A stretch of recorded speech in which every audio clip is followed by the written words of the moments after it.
Good evening all, and welcome back to Untold Fears. There are places in this world where the boundary between the living and the dead grows dangerously thin, where houses remember their tragedies and spirits refuse to rest.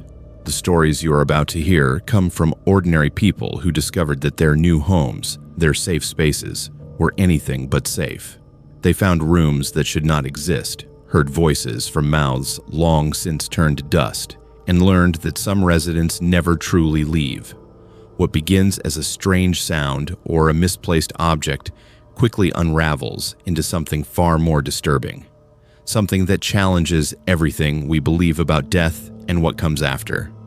If you're new here, make sure to subscribe to Untold Fears for daily true horror content that will keep you up at night. Hit that notification bell so you never miss when the darkness calls. Now, let us step into the shadows where the dead still walk and walls remember every scream. I need everyone here to understand something before I start.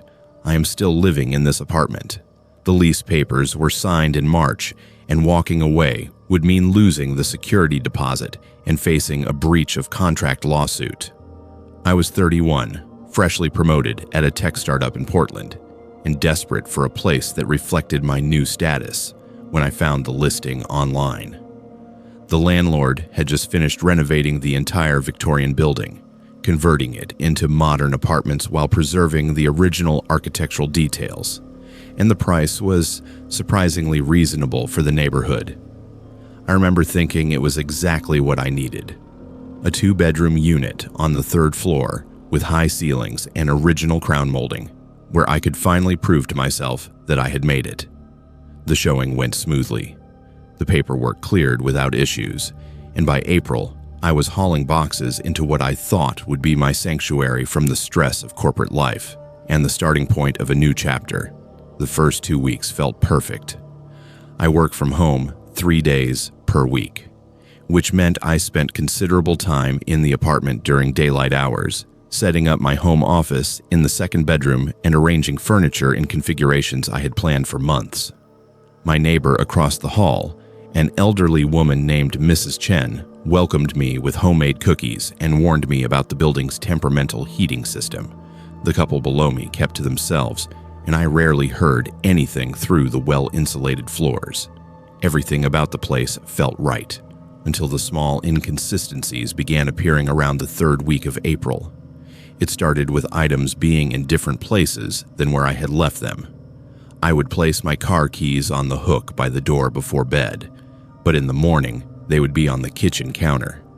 My coffee mug, which I always left in the dish rack after washing, would appear in the cabinet instead. I am a creature of habit, someone who follows the same routines obsessively, so these small changes bothered me more than they probably should have. I attributed them to exhaustion from the new work responsibilities and the stress of adjusting to a new living space.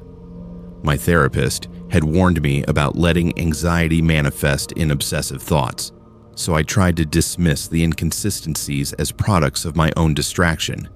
But then the nighttime disturbances began. I started waking at exactly 3:17 a.m., pulled from sleep by something I could not quite identify. The first few times, I lay in the darkness listening, trying to determine what had woken me. On the 4th night, I heard it clearly. Footsteps in the hallway outside my bedroom, measured and deliberate, moving from the direction of the living room toward the bathroom. I live alone. I've always lived alone since my divorce 3 years ago, and the sound of another person's footsteps in my apartment sent ice through my veins. I grabbed my phone and turned on the flashlight, my hand shaking as I opened the bedroom door. The hallway was empty. I checked the front door, which was locked, with the chain engaged exactly as I had left it before bed. The bathroom light was on, and when I entered, I found the sink running, water flowing steadily from a faucet I absolutely had not left on. I stood there for several minutes, listening to the water echo in the small tiled space, trying to rationalize what was happening. Perhaps I'd been sleepwalking. Perhaps the stress was affecting me more than I realized. The incidents escalated. I began finding the bathroom light on and the sink running 3 or 4 times per week, always after being woken at 3:17 a.m. by those deliberate footsteps. I started taking photographs of the apartment before bed, documenting that lights were off and faucets were not running, building evidence that I was not imagining the changes. I mentioned the issues to Mrs. Chen one afternoon in the hallway. Her expression changed immediately, the friendly warmth replaced by something that looked like pity mixed with concern. She asked how I was sleeping, if I had noticed anything else unusual. When I pressed her about what she meant, she simply patted my arm and told me to speak with the landlord about the building's history. That conversation led me to the public records office downtown. I spent an entire Wednesday afternoon searching through property records and news archives, trying to find what Mrs. Chen had been reluctant to tell me directly. What I discovered made my skin crawl.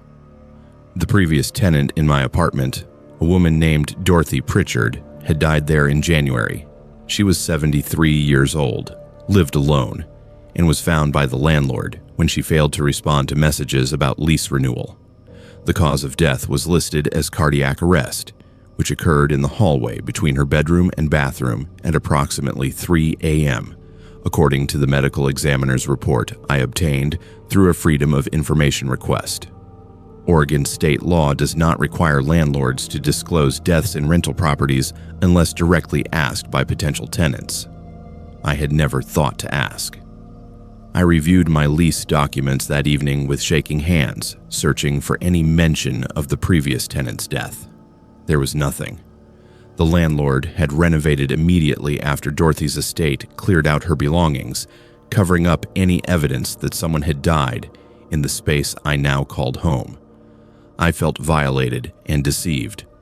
But more than that, I felt terrified, because the footsteps I heard each night followed the exact path Dorothy would have walked from bedroom to bathroom. The sink she left running was the same sink she had been found near. The time I woke each night was within minutes of when she had died. I set up my phone on a tripod in my bedroom, angling it to capture the doorway and the hallway beyond. I configured it to record video overnight, though the file sizes meant I could only capture about 6 hours before the storage filled up. The first 2 nights produced nothing but footage of a dark, empty doorway and the occasional sound of the building settling. On the 3rd night of recording, I captured something that still makes my hands shake when I think about it. The timestamp read 3:17 a.m. The bedroom door, which I always closed before sleep, slowly opened. It did not swing open quickly as if pushed by a draft. It opened gradually, deliberately, as if someone was trying not to make noise. For 4 minutes and 22 seconds, a shadow stood in the doorway. I can see it clearly in the footage, darker than the surrounding darkness, vaguely human-shaped, but without distinct features. It did not move during those 4 minutes. It simply stood there, filling the doorway, oriented toward where I lay, sleeping in bed. Then it retreated, and I heard the footsteps again, moving toward the bathroom. The bedroom door remained open. At 3:22 a.m. in the footage, you can hear water beginning to run. I did not sleep in the apartment for 3 days after reviewing that footage. I stayed with a friend across town trying to decide what to do. Breaking the lease would cost me 2 months of rent, plus my security deposit. Nearly $4,000 I could not afford to lose. More importantly, running away felt like admitting defeat, allowing fear to control my life in a way I had promised myself I would never accept after the anxiety had nearly destroyed me during my divorce. I researched paranormal activity obsessively during those 3 days, reading everything from scientific skeptic analyses to detailed accounts from people claiming to have experienced similar phenomena. The consensus among paranormal researchers, for whatever credibility that community holds, was that I was experiencing a residual haunting.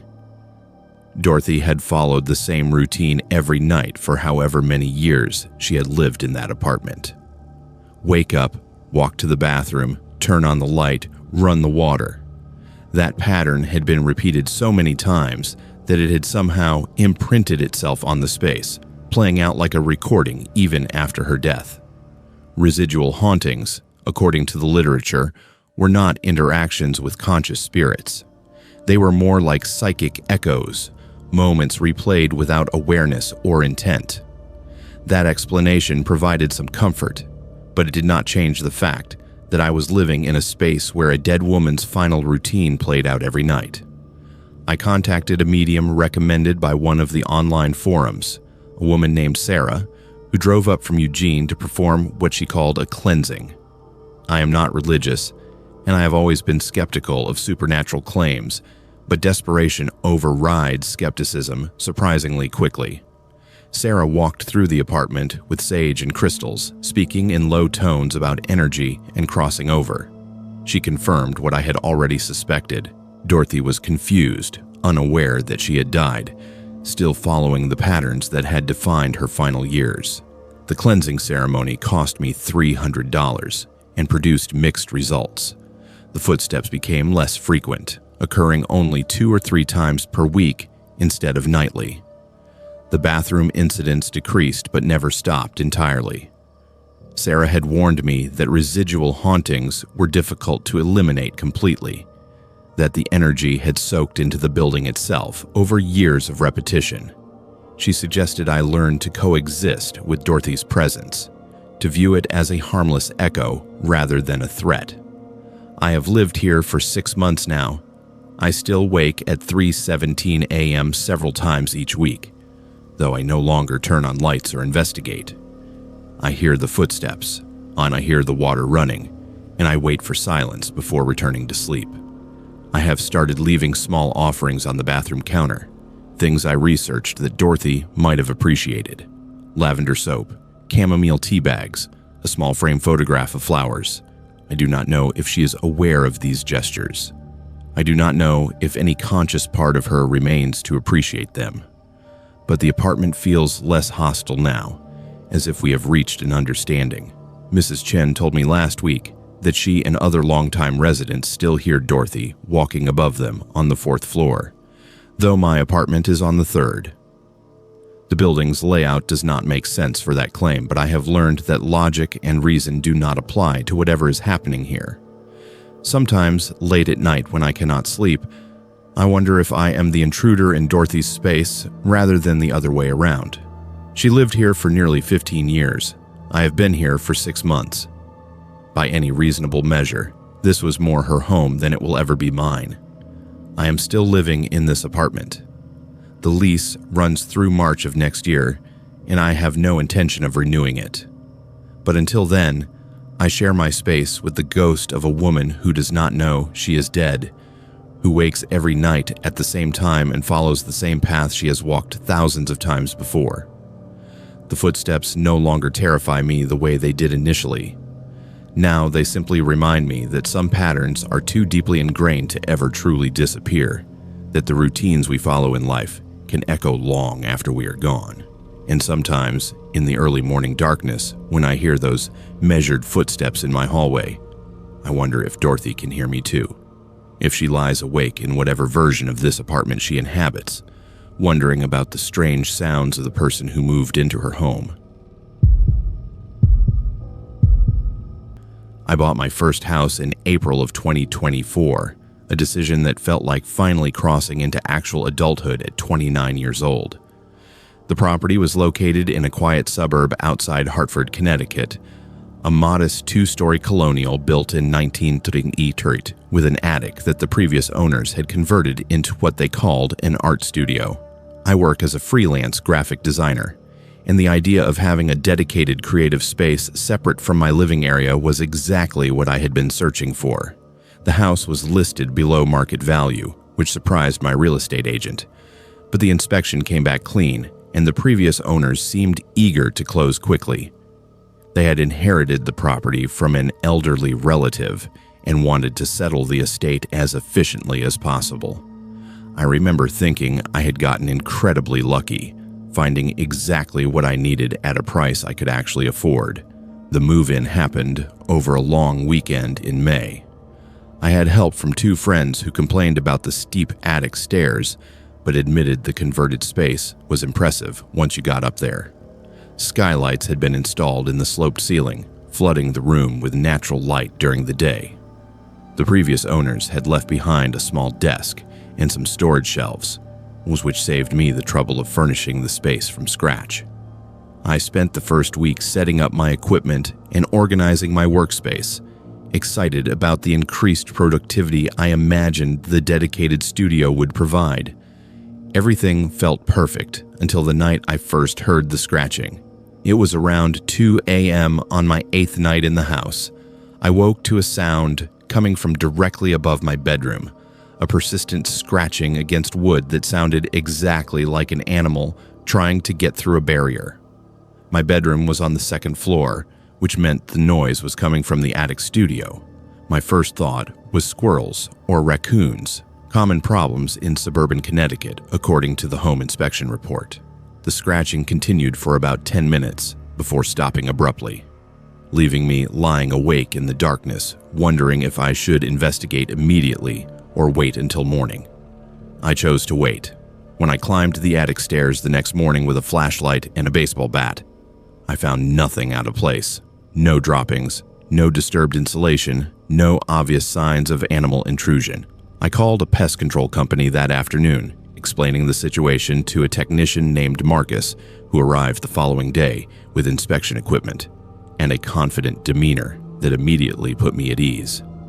He spent 2 hours examining every inch of the attic, checking for entry points, signs of nesting, or evidence of animal activity. His conclusion was definitive. There were no animals in my attic. The space was completely sealed. No gaps or holes large enough for anything bigger than an insect to enter. And he found no traces of the wildlife activity he saw regularly in other homes. I paid him $90 for the inspection and felt relieved until the scratching started again that night, louder and more insistent than before. This time it was accompanied by something else, a sound that made my blood run cold, humming, soft and melodic, unmistakably human, a child's voice humming a tune I did not recognize. The scratching and humming continued for nearly 20 minutes while I sat frozen in my bed, my phone in hand, debating whether to call the police. What would I tell them? That I heard humming in an attic that a professional had confirmed was sealed and empty. The sound stopped at 2:37 a.m. according to the timestamp on my phone, and I did not sleep for the rest of the night. The next morning, I went back to the attic with renewed determination to find an explanation. I started pulling away some of the insulation near the eaves, looking for any space where something or someone could be hiding. Behind a section of pink fiberglass insulation that looked like it had been recently disturbed, I found a collection of children's drawings. There were perhaps 20 sheets of construction paper, aged and yellowed, covered in crayon drawings that sent chills down my spine. The images were disturbing in their consistency and detail. Every single drawing showed variations of the same themes. A dark figure standing in a closet, crying faces with tears running down to the bottom of the page, and words written in shaky child handwriting. "Help me" appeared on 7 different drawings. "He locks me up" on 4 others. "I am scared" on 3 more. I sat in that attic for a long time, holding those drawings, trying to understand what I had found. The construction paper was old, brittle around the edges, suggesting these drawings were at least several years old, possibly decades. I took photographs of each one before, carefully placing them in a folder, then began researching the property's history with an urgency that bordered on obsession. What I discovered through old news archives and public records made the situation infinitely worse. The house had been owned by the Morrison family from 1982 to 1999. In September of 1987, their 7-year-old daughter, Emma Morrison, disappeared. She was reported missing by her mother after failing to come home from school, sparking a massive search effort that involved hundreds of volunteers and made regional news for weeks. Emma was never found. The case went cold within a year, and the Morrison family moved away in 1999, unable to continue living in a house filled with memories of their lost daughter. The father, Richard Morrison, had been considered a person of interest initially, but was never charged due to lack of evidence. He died in 2003 from liver failure related to alcoholism. The connection seemed impossible to ignore. A child had disappeared from this house, and now I was finding children's drawings hidden in the attic, drawings that depicted fear and captivity. I spent the rest of that day searching the attic more thoroughly, pulling away more insulation, checking for loose floorboards or hidden spaces. Near the corner, where the roof met the floor, I found what I had been dreading. A loose floorboard lifted easily when I pried at it with a screwdriver, revealing a space beneath approximately 3 feet by 4 feet and perhaps 18 inches deep. Inside that space were more items: a small blanket, a plastic cup, a worn stuffed rabbit, and a child's diary with a faded purple cover. My hands shook as I opened that diary. The entries were written in the uncertain handwriting of a young child, dated from August 1987 through mid-September of the same year. Emma had been writing about her father's increasingly erratic behavior, his drinking, his anger. The entries described being locked in the attic as punishment for minor infractions, spending hours in the dark while her mother was at work. The final entry, dated September 23, 1987, was barely legible, written in a rushed scrawl that suggested panic. He is coming back. He is angry. I hear him on the stairs. I do not want to go in the dark place again. There were no entries after that date. September 23, 1987 was the day Emma Morrison was reported missing. I called the Hartford Police Department within minutes of reading that final entry. I spoke with a detective named Sarah Cheng, who specialized in cold cases, and who listened to my explanation with a patience that suggested she had dealt with amateur investigators before. She asked me to photograph everything and not to touch anything else in the hidden space. She arrived at my house 3 hours later with 2 other officers and a forensics team. I watched from downstairs as they carefully excavated the attic, documenting everything, collecting the drawings and diary as evidence. Detective Cheng asked if I would consent to a more thorough search of the property, particularly the backyard. I agreed immediately. The excavation of my backyard began 2 days later. Ground-penetrating radar had indicated an anomaly beneath what was now a small garden shed, an area that aerial photographs from the 1980s showed had been disturbed sometime between 1987 and 1990. I stood behind police tape, watching as they carefully dug through layers of soil and clay. They found Emma Morrison 4 feet down, her remains wrapped in plastic sheeting, confirming what the diary had suggested. She had never left the property. She'd been in the attic that night, in that hidden space beneath the floorboards, when Richard Morrison came home drunk and angry. Based on the forensic evidence and the diary entries, investigators theorized that he had kept her in that hidden space for hours, perhaps days, and that she had died from dehydration or exposure in that cramped, dark hiding place. He had buried her in the backyard and reported her missing, allowing the search effort to focus everywhere except the one place she had been all along. The night after they found Emma, the scratching stopped. So did the humming. The attic became completely silent in a way that felt heavier than the previous disturbances. I understood then what had been happening. Emma had been trying to get someone's attention for 37 years, scratching at the walls and floors of the space where she had died, humming the song she remembered from before. Her world became darkness and fear. She had hidden those drawings, hoping someone would find them, hoping someone would understand what her father had done. But the Morrison family had moved away, and the house had changed hands twice before I bought it. And no one had found her drawings or thought to look beneath the floorboards in the attic corner. Emma Morrison was finally buried properly in late June 2024 in a ceremony attended by distant relatives and members of the community who still remembered the case. Detective Cheng told me that the investigation had brought closure to people who had spent decades wondering what had happened to the little girl who vanished. The case was officially closed. Richard Morrison posthumously identified as the perpetrator, and Emma's name was added to a memorial for missing children at the local community center. I still live in this house, though I have never returned to the attic studio. I sealed the door at the top of those stairs and moved my workspace to the ground floor den. The house feels different now, lighter somehow, as if a weight I did not know was pressing down has finally lifted. But I cannot forget what happened here. I cannot forget that a child spent her final hours in that hidden space above my bedroom, scared and alone, calling for a mother who could not hear her.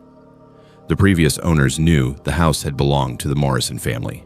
They must have known about Emma's disappearance, but they converted that attic into a studio and sold the property without mentioning any of it, as if covering the space in new paint and skylights could erase the tragedy that had occurred there.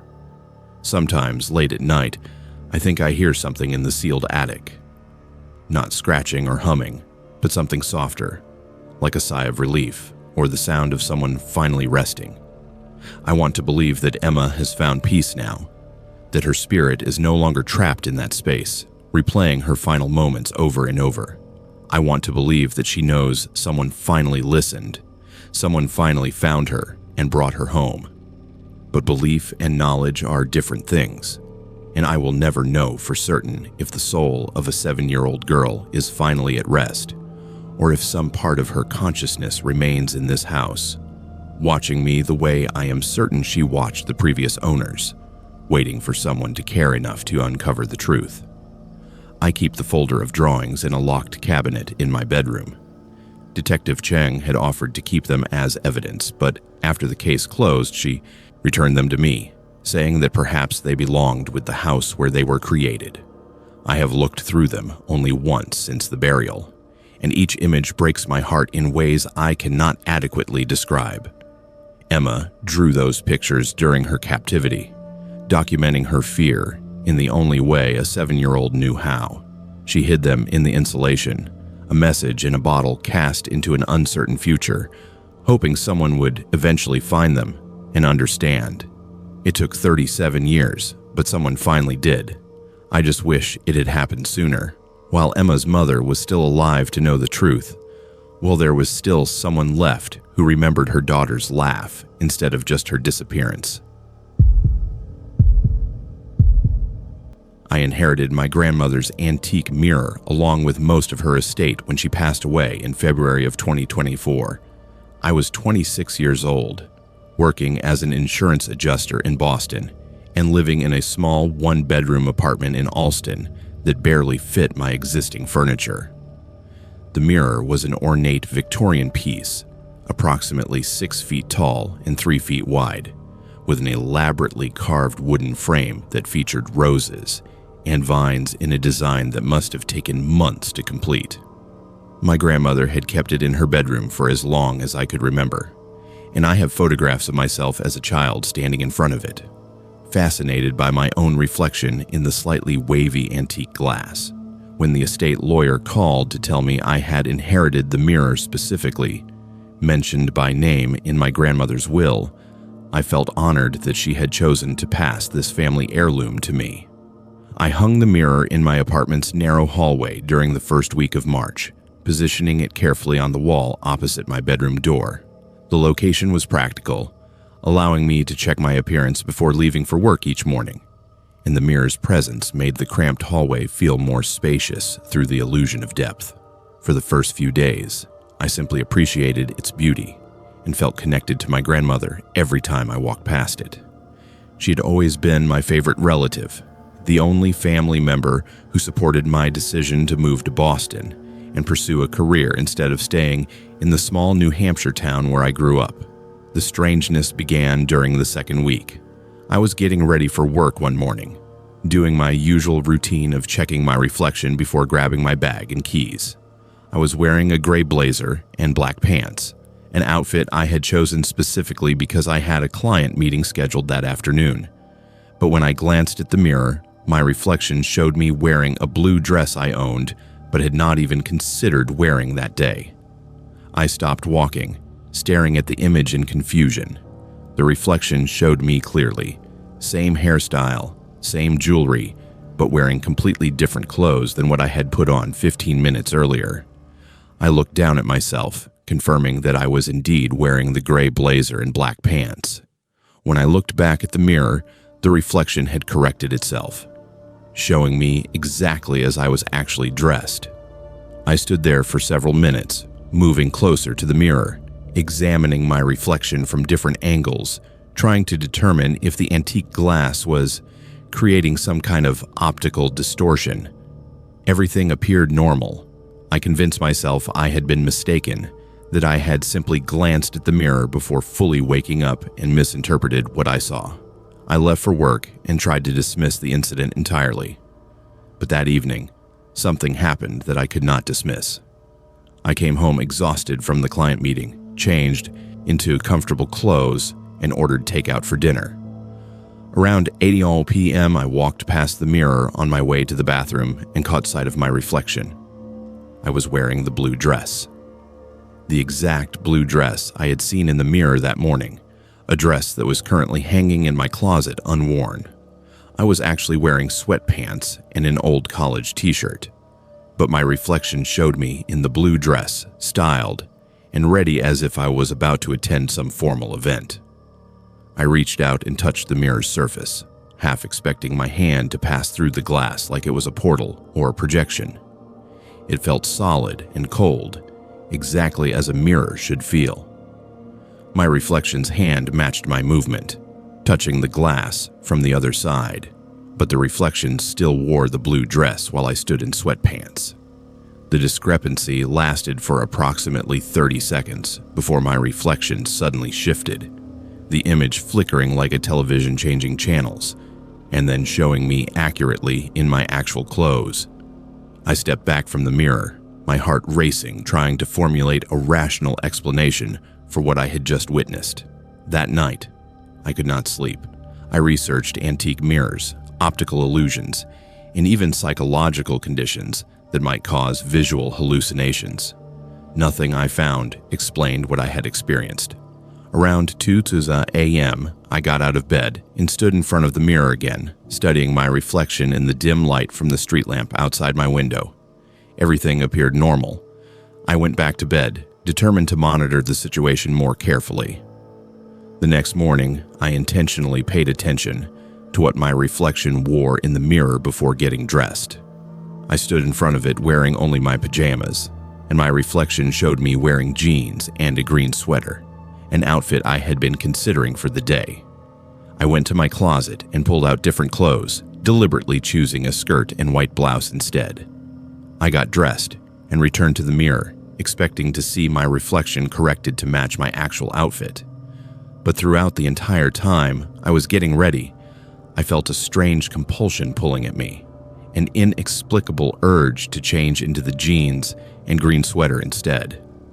The feeling grew stronger until I finally gave in, changing out of the skirt and into exactly what my reflection had shown me an hour earlier. That was when I understood what was happening. The mirror was not showing me incorrectly. It was showing me what I was going to wear, what I was going to do, approximately 24 hours before it actually happened. The blue dress I had seen in my reflection was what I wore the next evening to a last-minute dinner invitation from a friend. The mirror was showing me the future, and more disturbingly, I seemed compelled to fulfill what it predicted.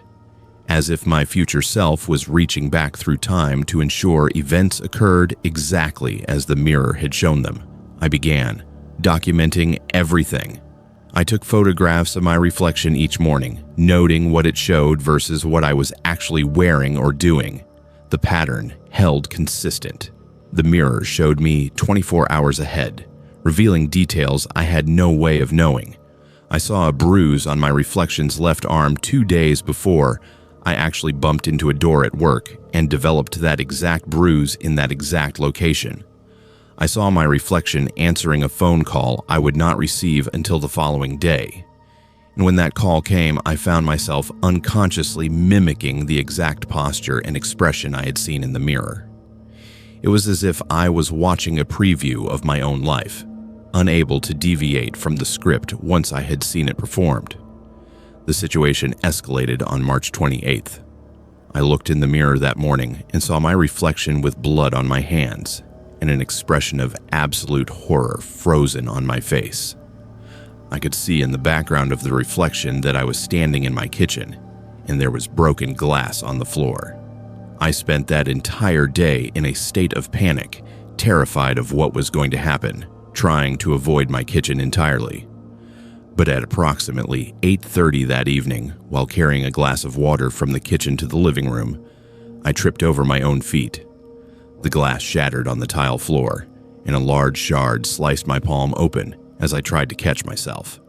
I stood there, bleeding, looking exactly as I had appeared in the mirror 24 hours earlier, my expression matching the horror I had seen because I had spent an entire day dreading this exact moment.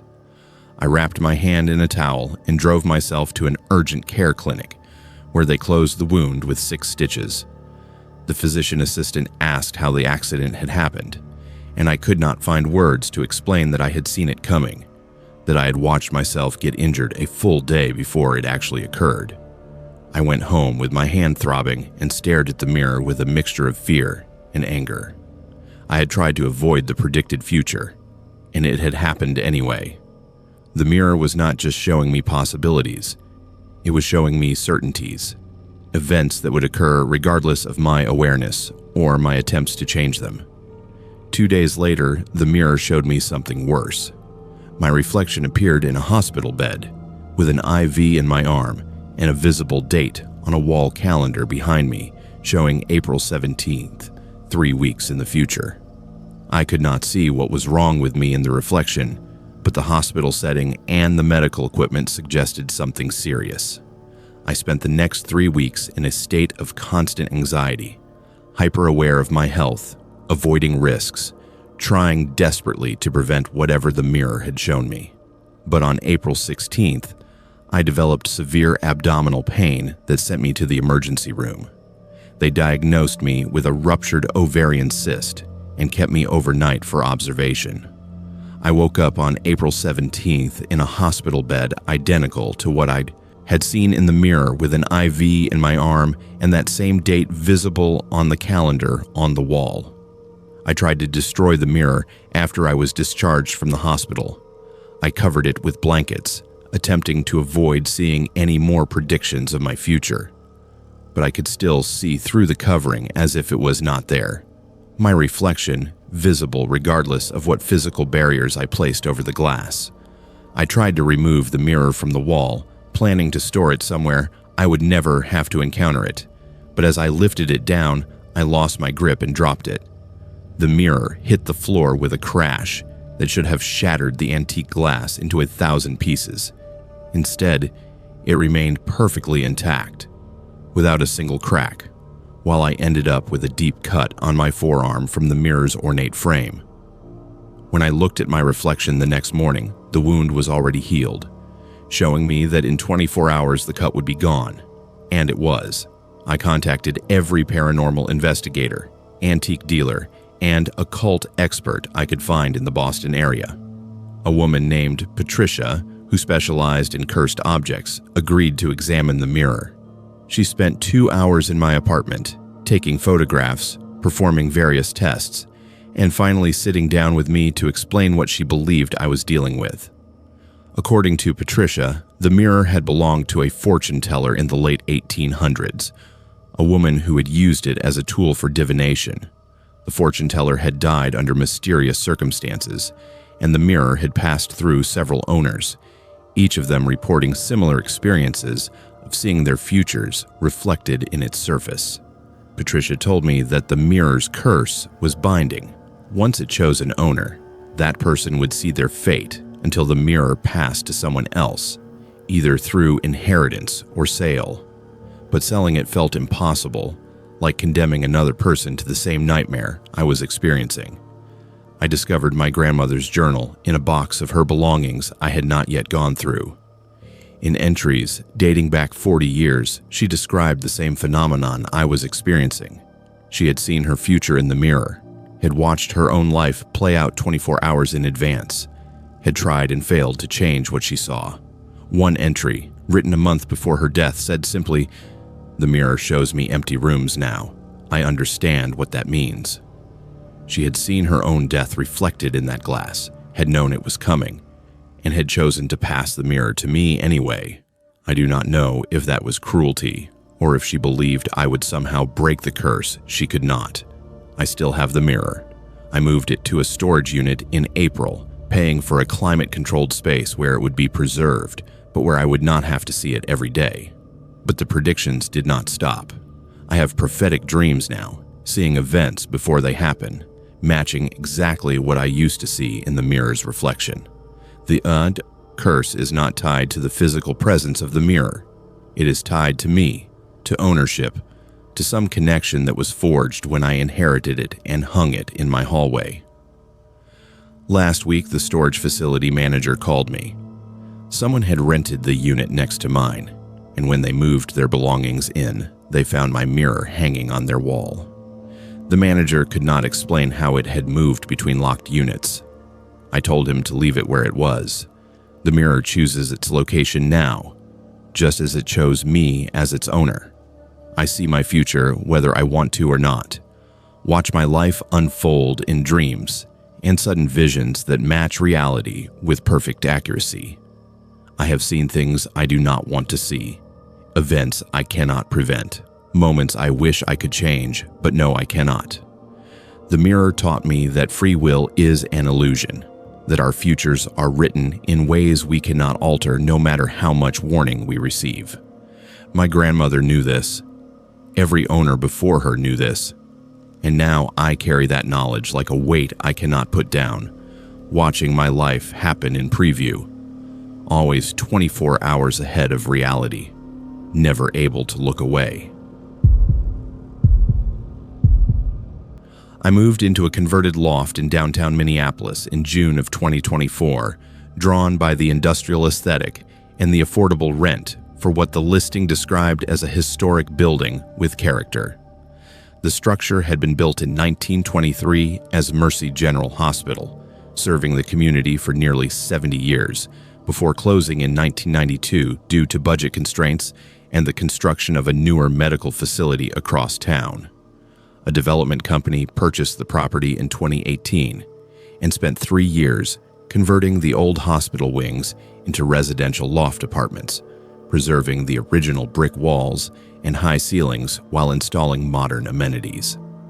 I was 33, running a small photography business, and the loft's open floor plan was perfect for both my living space and my studio needs. The building manager, a friendly woman named Susan, gave me a tour that emphasized the building's history and architectural details, but never mentioned what specific part of the hospital my unit had once been. The first month was exactly what I had hoped for. The exposed brick and large industrial windows provided excellent natural lighting for my photography work, and my neighbors in the building were quiet professionals who appreciated the same historic charm that had attracted me. But toward the end of July, I started hearing voices through the walls at night. They were faint at first, barely audible over the ambient noise of the city outside my windows, but distinct enough that I noticed them. The voices had a tinny, distant quality, as if they were coming through old speakers or playing from a radio in another unit.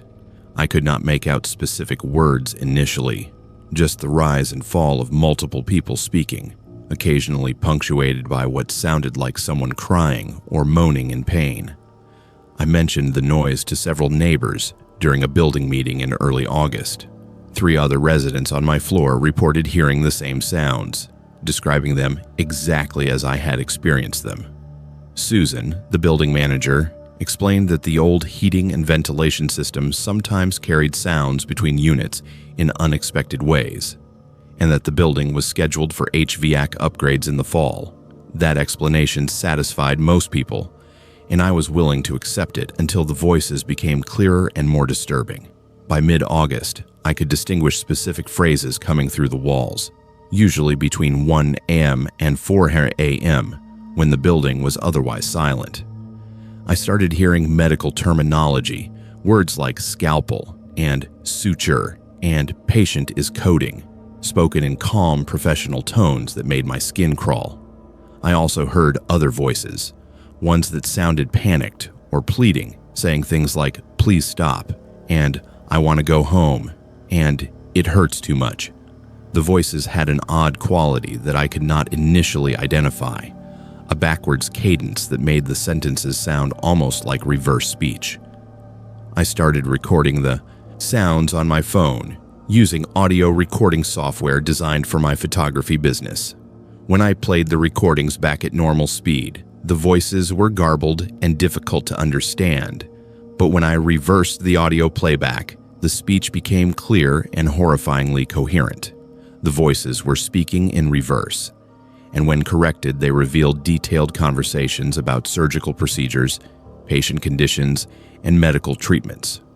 One recording, captured on August 19th, contained a woman's voice saying clearly, "The procedure is experimental. The patient has not consented. Document it as standard treatment."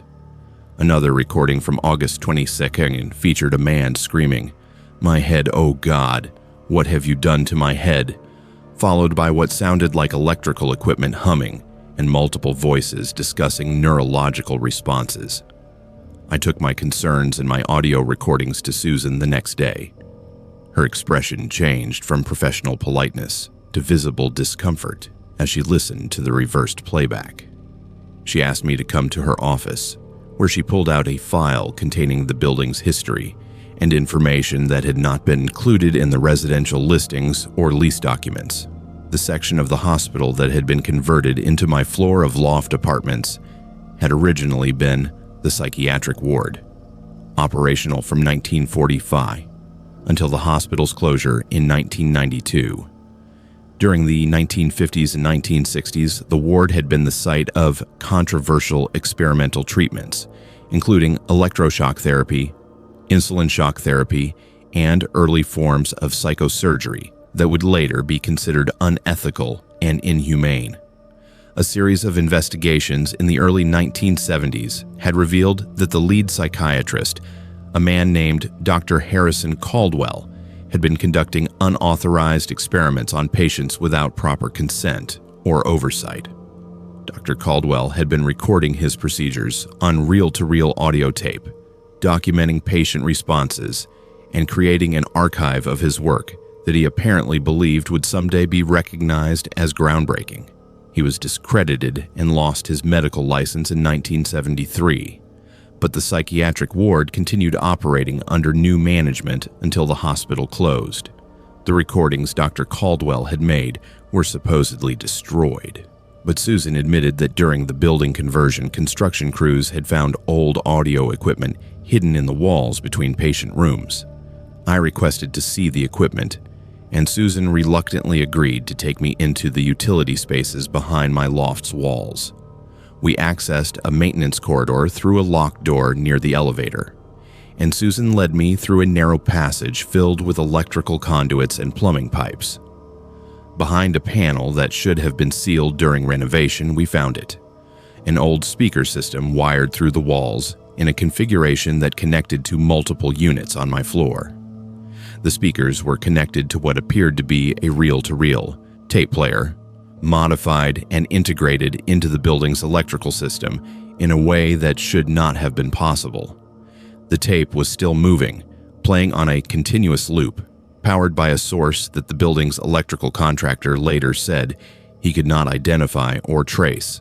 The electrical contractor, a man named Tom who had worked on the original building conversion, examined the system with increasing confusion and concern.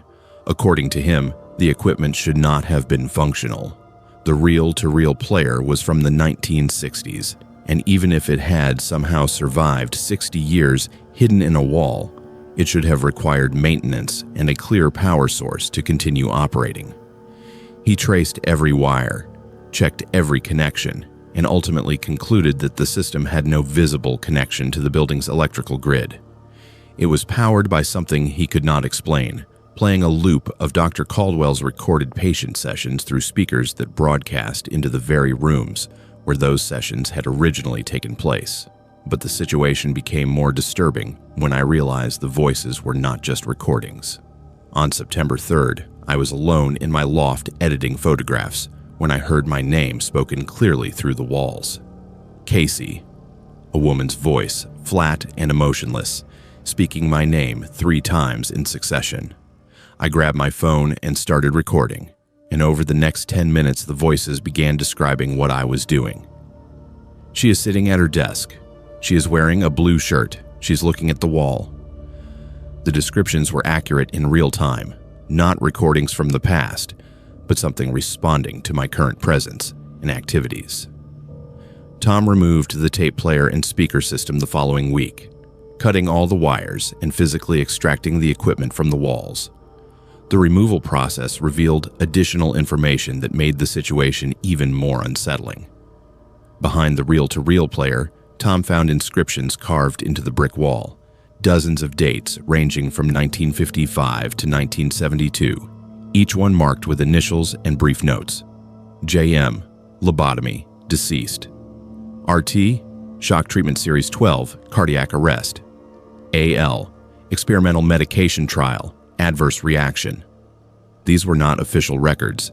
They were Dr. Caldwell's personal tally, carved into the wall as a hidden memorial to the patients whose experimental treatments had resulted in death. The voices decreased in frequency after the equipment was removed, but they never stopped completely. I still hear them, particularly on quiet nights, speaking through the walls in that reversed cadence that makes my blood run cold. The building management brought in acoustic engineers who installed sound dampening materials and upgraded the insulation between units, but multiple residents continued to report hearing voices, particularly those of us living in the units that had once been patient rooms. A paranormal investigation team from the University of Minnesota visited in October, spending 3 nights in the building with recording equipment and electromagnetic field detectors. Their report, which Susan shared with residents who requested it, concluded that the building showed consistent evidence of what they termed residual psychic imprinting, locations where traumatic events had occurred with such intensity that some form of energy or information remained embedded in the physical space. One researcher told me that the voices we were hearing might not be recordings in the traditional sense, but rather some form of environmental memory, moments of extreme suffering that had somehow been preserved in the building's structure and were being replayed like a loop whenever conditions were right. She could not explain why the voices sometimes responded to current events, or why they occasionally called out names of current residents. That aspect of the phenomenon suggested something more than simple residual haunting, something that indicated awareness and interaction rather than mere repetition. I led an effort among the residents to have a memorial installed in the building lobby, a plaque acknowledging the history of the psychiatric ward and the patients who had suffered there. The plaque was installed in November, listing the years the ward had operated and including language about remembering those who had received care in the building during a time when medical ethics were not what they are today.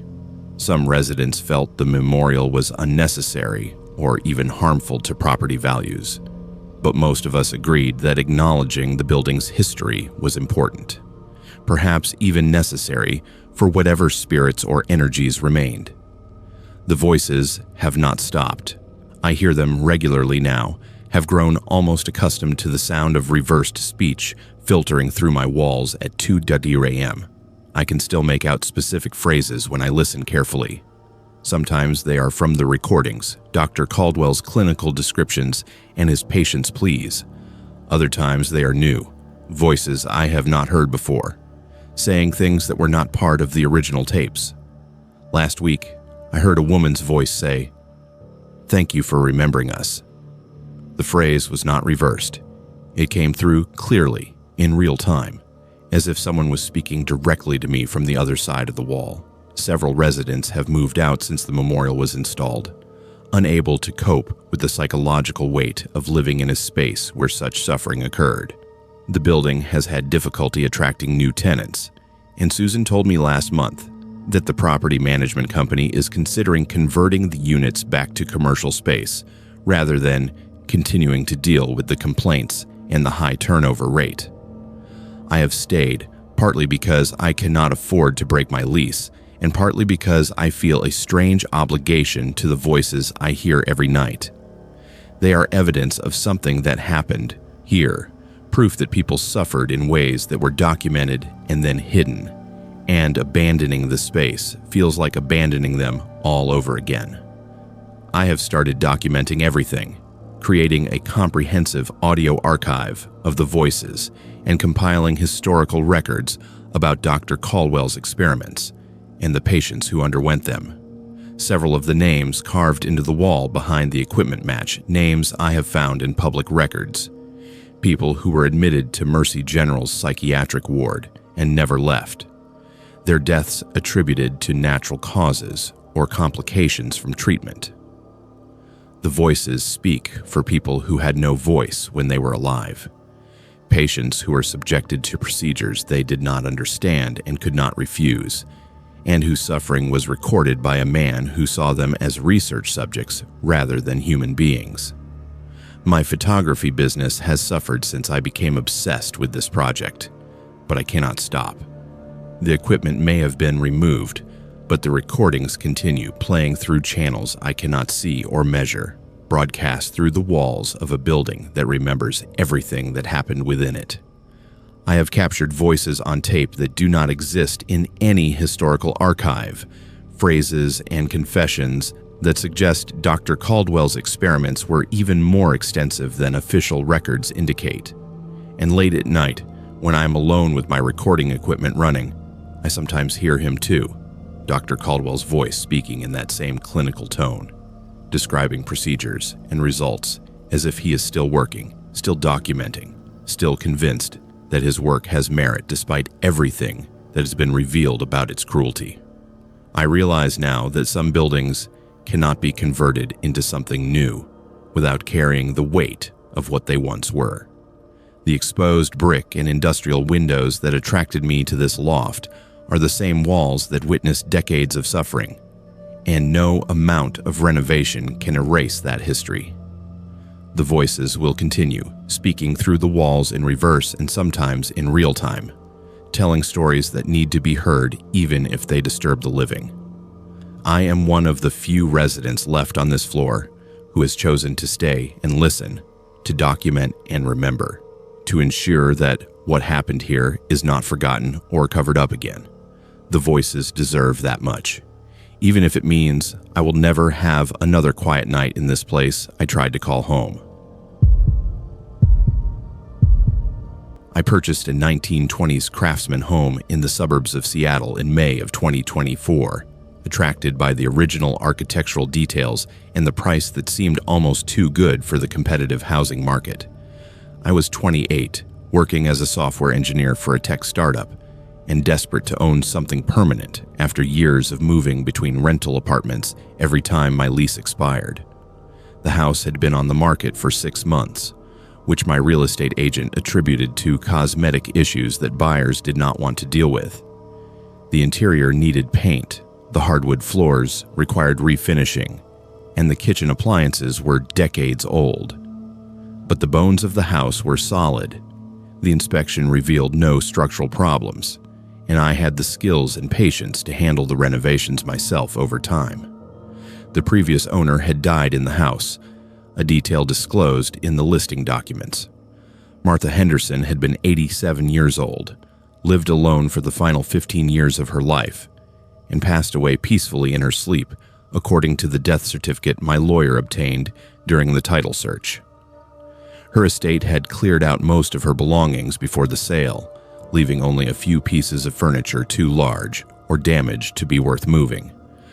I took possession of the keys on a Friday afternoon in late May and spent the entire weekend cleaning and planning my renovation timeline. The strange occurrences began almost immediately, though I initially attributed them to my unfamiliarity with the house's layout. I would walk through a doorway, expecting to enter the kitchen, and instead find myself in what appeared to be a different version of that same room. The appliances would be different.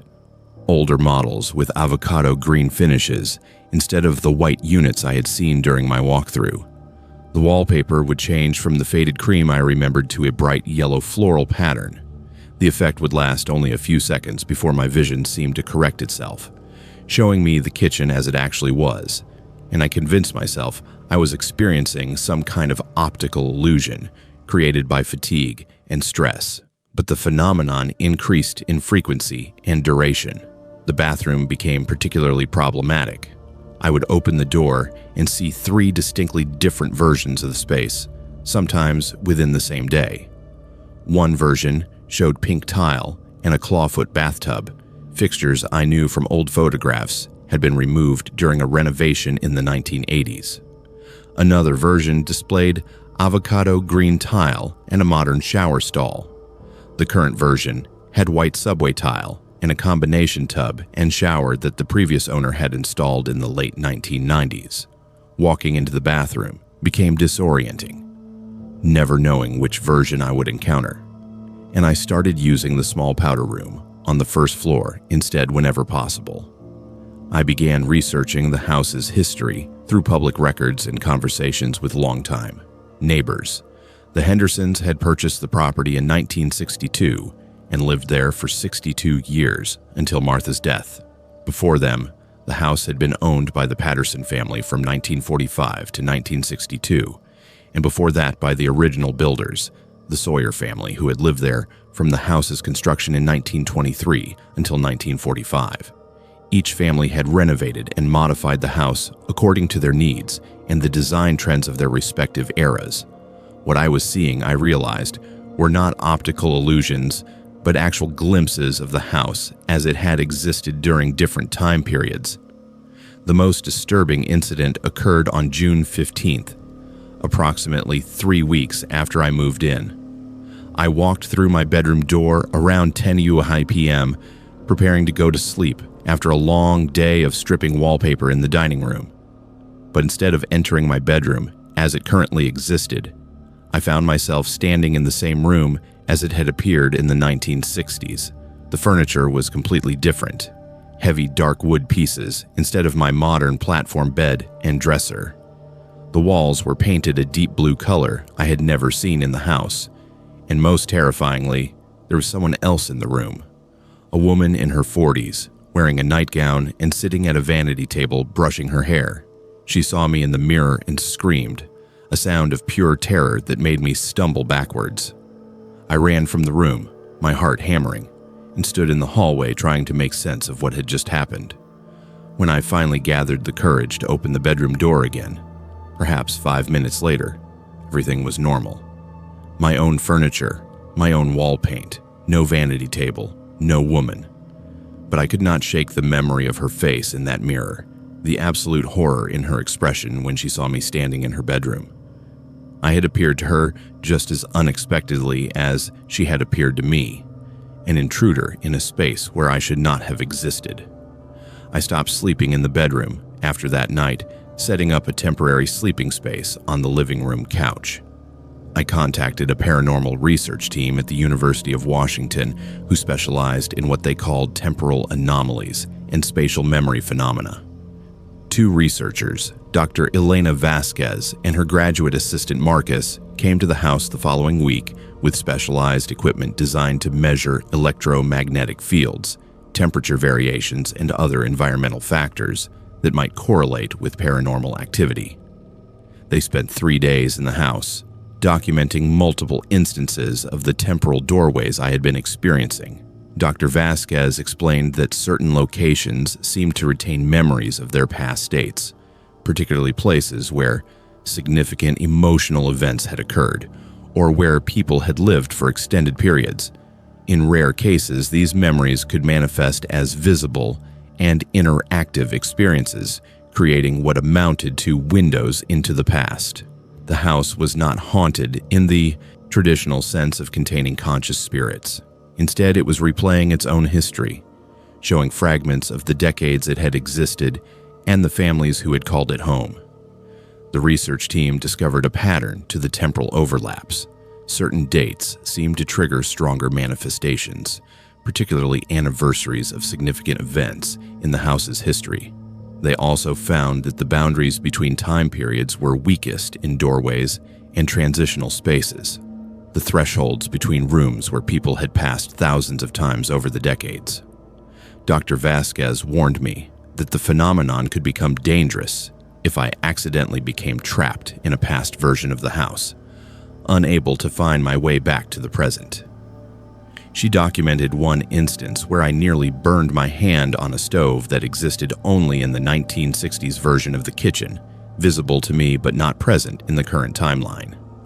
The most disturbing discovery came when Dr. Vasquez showed me footage from a camera they had set up in the living room. The recording showed the room cycling through different time periods throughout the night, the furniture and decorations changing every few hours as the house moved through its own memories. But in one segment of the footage, dated to what would have been approximately 1943 based on the furnishings visible, the camera captured a version of the living room that was abandoned and decaying. The walls were damaged, the furniture was covered in dust and decay, and through the window, the neighborhood outside appeared overgrown and neglected. Dr. Vasquez could not explain that particular vision. It did not match any known period of the house's history. It appeared to be a future state, a glimpse of what the house would become after it was eventually abandoned. I saw that future version myself 3 weeks later. I walked through the bedroom door intending to retrieve some clothes from my closet, and instead found myself in a room that looked like it had been vacant for years. The paint was peeling from the walls. Water damage stained the ceiling. My furniture was gone, and everything was covered in a thick layer of dust. I panicked, trying to leave the room, but every door I opened led to another version of that same abandoned future. I was trapped for nearly 3 hours, wandering through a house that showed me only decay and emptiness, unable to find any doorway that would lead me back to the present. I finally stumbled through a door that deposited me in the current version of the kitchen, trembling and crying, having convinced myself I would be trapped forever in that timeline where I did not exist. I have lived in this house for 8 months now, and I have learned to navigate the temporal doorways with caution. I never enter a room without carefully observing whether it matches my memory of the current state.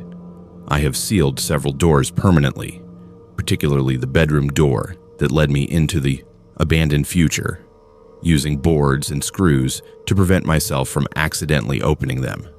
The house continues showing me its memories, especially during late evening hours when the boundaries between past and present seem thinnest.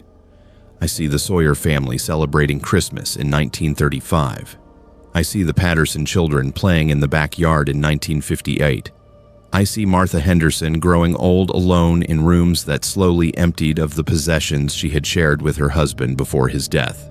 The University of Washington team continues to study the house, treating it as a unique case of environmental memory and temporal displacement.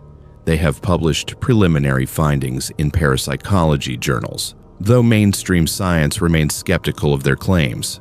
Dr. Vasquez has asked me to document every temporal event I experience, creating a comprehensive record of when and where the house shows me its past. She believes understanding this phenomenon could revolutionize how we think about memory, time, and the way physical spaces retain information about the events that occur within them. But living here has become exhausting. I question every doorway, never certain whether opening it will show me my own timeline or transport me decades into the past or future. I wonder sometimes if I am the permanent resident or just another temporary occupant the house will eventually remember, another fragment of its history to replay for whoever lives here next. The house remembers everyone who has walked these floors, and now it has added me to that collection, incorporating my presence into the memories it will continue showing long after I'm gone. I am both observer and observed, watching the house's past while becoming part of its future, trapped in a structure that refuses to exist in only one time period, that insists on showing me everything it has been and everything it will become. I rented a ground floor apartment in an old Chicago brownstone in July of 2024, attracted by the high ceilings, the original hardwood floors, and the rent that was surprisingly affordable for the Lincoln Park neighborhood. I was 30 years old, working as a financial analyst for a consulting firm, and the apartment's location allowed me to walk to work instead of dealing with the commute I had endured from my previous place in the suburbs. The building had been constructed in 1892, renovated multiple times over the decades, and divided into 6 residential units. My apartment faced an interior courtyard, a shared space surrounded on all sides by the building's U-shaped configuration. The unit directly across the courtyard from mine had floor-to-ceiling windows that matched my own, creating a mirror effect where I could see into their living space just as easily as they could presumably see into mine. The elderly neighbor across the courtyard became a fixture in my awareness within the first week. Every night at exactly 11:47 p.m., a figure would appear in the window directly opposite my living room. The person never moved, just stood there motionless for precisely 23 minutes before disappearing. I could not make out specific features from that distance, perhaps 40 feet across the courtyard, but the silhouette was clearly human, standing with shoulders slightly hunched, oriented directly toward my apartment. The consistency of the timing bothered me more than the watching itself. I'm a person who notices patterns, and this one was too precise to be coincidental. I attempted to meet the neighbor during my second week in the building. I walked up to the 3rd floor where the opposite apartment was located and knocked on the door around 6 p.m., a reasonable hour for introducing myself. No one answered despite the lights being on inside. I could hear what sounded like a television playing, but no footsteps approached the door. I tried again the following evening with the same result. On my 3rd attempt, I encountered my downstairs neighbor, a woman named Patricia, who had lived in the building for 12 years. She asked who I was trying to visit, and when I pointed to the door, her expression changed to confusion mixed with concern. The apartment had been empty for 6 months, according to Patricia. The previous tenant, an elderly man whose name she could not quite remember, had died in the unit, and the landlord had been unable to rent it since. The death had been unexpected, possibly a heart attack or stroke, and the body had not been discovered for several days. Patricia mentioned that the building manager was dealing with estate issues and had not yet cleared out all the deceased tenant's belongings. She asked why I wanted to get into an empty apartment, and I explained about the figure I saw in the window every night. Patricia went very quiet, then suggested I speak with the building manager about getting the apartment checked. I contacted Marcus, the building manager, the following morning. He confirmed what Patricia had told me. The apartment was indeed vacant, had been since January when the previous tenant was found deceased. Marcus had been inside the space multiple times over the past months, handling estate matters and showing the unit to potential renters, though no one had signed a lease. When I described the figure I saw nightly in the window, Marcus became defensive. He insisted the apartment was secured, that no one had access except him, and that I must be seeing reflections or shadows from streetlights. I pressed him to check the apartment that evening at 11:47 p.m., and after some reluctance, he agreed. Marcus and I stood in my living room at 11:45 p.m. that night, both of us watching the dark window across the courtyard. At exactly 11:47 p.m., the figure appeared. Marcus saw it too. I could tell by the way he stiffened and took an involuntary step backward. The silhouette stood motionless in the window for its usual duration, and we watched in complete silence until it disappeared at 12:10 a.m. Marcus immediately called the police, reporting a possible intruder in a vacant unit. 2 officers arrived within 20 minutes and accompanied Marcus to the 3rd floor apartment. I waited in my own unit, watching through my window as flashlight beams moved through the apartment across the courtyard. They emerged 30 minutes later with a report that troubled me deeply. The apartment was completely empty. No furniture, No belongings. Nothing except bare floors and walls. The officers had checked every room, every closet, every possible hiding space. They found no evidence of forced entry, no indication that anyone had been inside. But what they did find, and what Marcus had apparently neglected to mention, was a single wooden chair positioned directly at the window where I had been seeing the figure. The chair was old, not part of the building's furnishings, and covered in dust, suggesting it had been sitting in that exact position for months. Marcus claimed he had never noticed the chair during his previous visits to the apartment, which seemed impossible given its prominent placement. I obtained the key to the vacant apartment from Marcus the next day, telling him I wanted to examine the space myself. He was reluctant but ultimately agreed, perhaps sensing that refusing would only increase my determination. I entered the apartment around 2:30 p.m., and the emptiness Patricia and the police had described was accurate. Nothing remained except that chair at the window, positioned with mathematical precision to face my apartment. I examined the chair closely. It was old, probably from the 1960s or 1970s, with worn fabric on the seat that showed clear indentations as if someone had sat there for years. The positioning was deliberate, angled exactly toward my living room window, and when I sat in the chair to test the view, I had a perfect sightline into my entire living space. I began searching the apartment more thoroughly, looking for anything that might explain the chair's presence or the figure I continued seeing nightly. In a closet near the window, behind a loose section of baseboard, I found a collection of items that made my blood run cold. There were dozens of photographs, all taken from the window where the chair sat, showing the interior of my apartment and the previous tenant's apartment before me. The photographs documented daily activities: people cooking, watching television, sleeping on couches, completely unaware they were being observed and recorded. Some photographs were dated, spanning from 2019 through January 2024, the month the previous tenant had died. I also found a journal, small and leather-bound, filled with entries in shaky handwriting. The entries were observational logs, documenting the routines and habits of whoever lived in my apartment across the courtyard.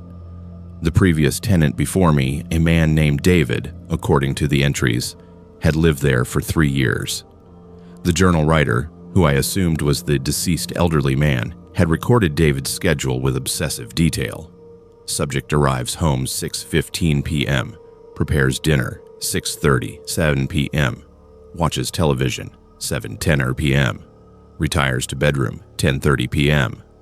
The entries were clinical, detached, written with the precision of someone conducting research rather than stalking.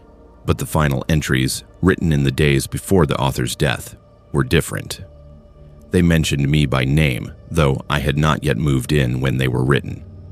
New tenant scheduled to arrive July 1st. Name, Alex. Will begin observations upon arrival. How he had known my name before I moved in disturbed me profoundly. I checked the dates again. The entries about me were written in early January, when I had just signed my lease but was still living in my previous apartment. The final entry was dated January 18th, the day before the man's body was discovered. It read, "Subject will be ideal for long-term observation. Must establish routine quickly. Cannot afford to miss any developments.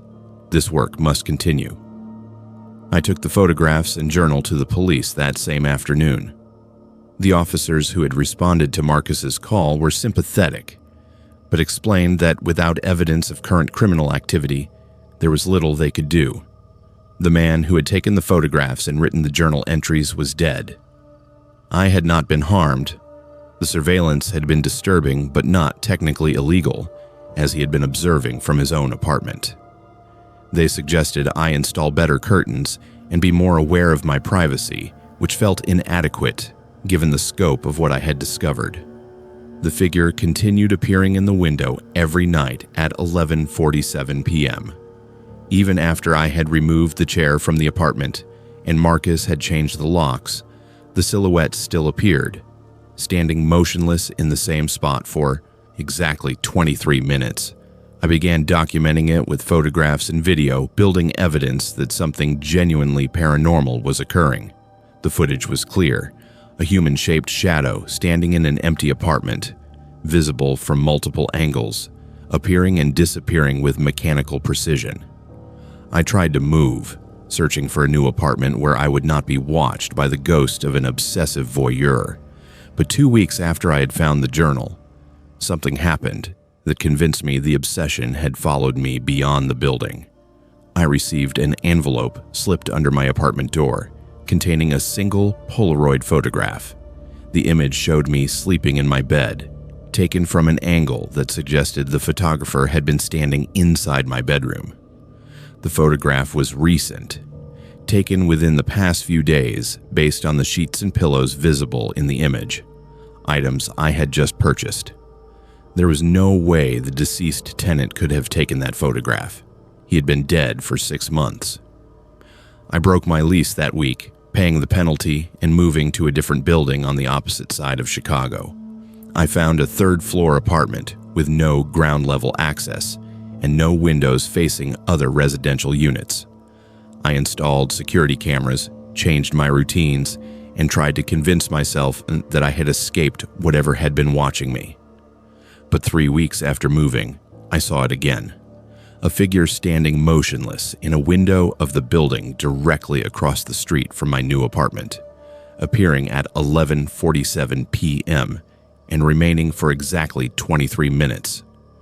The silhouette was identical to what I had seen at the brownstone, and I realized with growing horror that the obsession was not tied to a location. It was tied to me. I keep all my curtains closed now, blackout curtains that prevent anyone from seeing inside regardless of the time of day.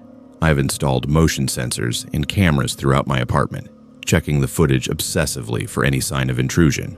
But the figure continues appearing in windows across from wherever I live, maintaining its vigil with that same mechanical precision. I moved again in September and again in October, and the figure has appeared at every location, always in a building across from mine, always at the same time, always watching. I consulted with a paranormal investigator last month, a woman who specializes in cases of attachment and spiritual stalking. She believes the deceased tenant somehow bound his obsession to me before he died, creating a connection that persists beyond death. She performed a cleansing ritual and gave me protective items to wear, but nothing has changed. The figure still appears every night, standing in whatever window provides the best view of my current apartment, and I have accepted that I may never be free of this surveillance. Some obsessions transcend death, and I have become the permanent subject of a study that will never be completed, watched by eyes that no longer need a living body to maintain their focus. I started receiving voicemails from an unknown number 3 days after moving into my apartment in Boston's Allston neighborhood in August of 2024. I was 27 years old, working as a paralegal for a small law firm downtown, and the apartment represented my first time living completely alone after years of roommate situations that had ranged from tolerable to nightmarish. The voicemails began appearing on my phone without the corresponding calls ever ringing through, as if they were being deposited directly into my voicemail system. The first message was nothing but static and breathing. 10 seconds of ambient noise that I initially dismissed as a wrong number or spam call. I deleted it without much thought and went about unpacking the last of my moving boxes.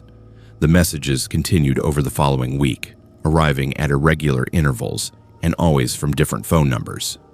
None of the numbers were in my contacts, and when I attempted to call them back, I reached disconnected lines or numbers that did not exist according to automated messages from the phone company. The content of the voicemails remained consistent, static, breathing, and occasionally what sounded like someone moving around in a confined space. The duration of the messages increased gradually. The second message was 30 seconds. The fourth message was a full minute. By the 10th message, I was receiving 2-minute recordings of what sounded like someone pacing in a room, their breathing growing heavier and more labored as the message progressed. I mentioned the situation to my coworker Melissa during lunch one afternoon in late August. She suggested blocking the numbers, which I had already attempted multiple times.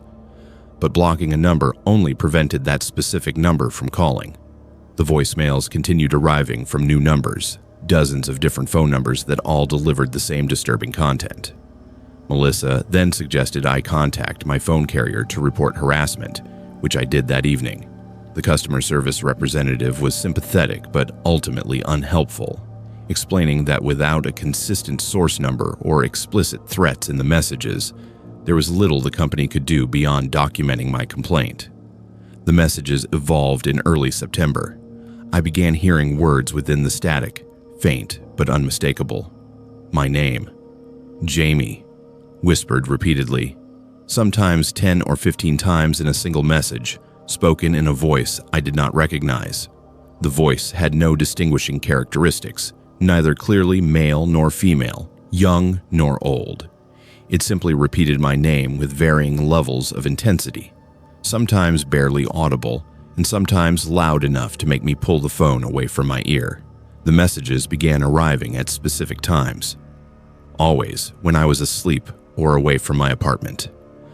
I would wake up to find 3 new voicemails, all received between 2 a.m. and 5 a.m. while I had been sleeping, or would return home from work to discover messages that had arrived precisely during my commute, when I had been on the subway with no cell service. The most disturbing development occurred on September 19th. I listened to a voicemail that had arrived at 3:47 a.m., a time when I had definitely been asleep in my apartment. The message contained a detailed description of my bedroom: blue curtains, white dresser, lamp on the nightstand, book on the floor by the bed. Every detail was accurate, describing items that were visible only from inside my bedroom, and I felt my chest tighten with fear as I listened. I immediately checked all my windows and door locks, confirming everything was secure. I searched my apartment for hidden cameras or any sign that someone had been inside while I slept. I found nothing, but the knowledge that someone could describe my private space with such accuracy made me feel violated in a way I had never experienced. I contacted the police that afternoon, bringing my phone to the station and playing several of the voicemails for a detective named Robert Chen. He listened carefully, took notes, and asked questions about my recent relationships, former roommates, anyone who might have access to my apartment, or reason to harass me. I could not think of anyone. My relationships had ended amicably. My previous roommates and I had parted on good terms, and I had been careful about home security since moving in. Detective Chen said he would investigate, but he was honest about the challenges. The calls were coming from different numbers that appeared to be spoofed or generated randomly. Without explicit threats or proof of breaking and entering, the case would be difficult to pursue actively. The situation escalated 2 days later when I received a voicemail that contained predictions. The message, received at 4 a.m. on September 21st, warned me about a car accident. Red sedan, intersection of Commonwealth and Harvard, fender damage. I dismissed it initially as random words meant to confuse or frighten me. But that afternoon, while driving to meet a friend for coffee, I was involved in a minor collision at the exact intersection mentioned in the voicemail. A red sedan ran a stop sign and struck the front fender of my car. The damage was minimal, no injuries, just a dented fender and an exchange of insurance information. But I sat in my car after the other driver left, shaking, unable to process how the voicemail had predicted this specific event. 3 days later, another prediction arrived. Job loss. Thursday afternoon, conference room. I was fired from my position at the law firm on Thursday, September 26th, called into the conference room at 3:00 p.m., and informed that budget cuts required my position to be eliminated. The timing was devastating financially, but what terrified me was the accuracy of the prediction. Someone or something had known this would happen before I did, and they had called my voicemail to tell me about it in advance. The voice in the messages began to change. It no longer sounded like a stranger. It started sounding like me, or at least similar enough to my own voice that I could recognize the cadence and tone. On October 1st, I received a message that could have been a recording of myself speaking. You know who this is. You have always known. Stop looking for external explanations. The message made no sense, but hearing what sounded like my own voice on the other end of a call I had not made created a dissociation that left me questioning my own sanity. On October 3rd, something happened that pushed me beyond rational fear into something approaching panic. I was sitting in my living room, holding my phone and looking at the screen when it began ringing. The caller ID showed my own phone number calling itself. I watched the screen in disbelief as my number attempted to call me from my own device. I did not answer. The call went to voicemail, and a new message appeared in my inbox while I was still holding the phone. I played the message immediately, and what I heard made my blood run cold. Stop trying to figure out who I am. You know who I am. I am you, and I am already in the apartment. I searched every room, every closet, every possible hiding space.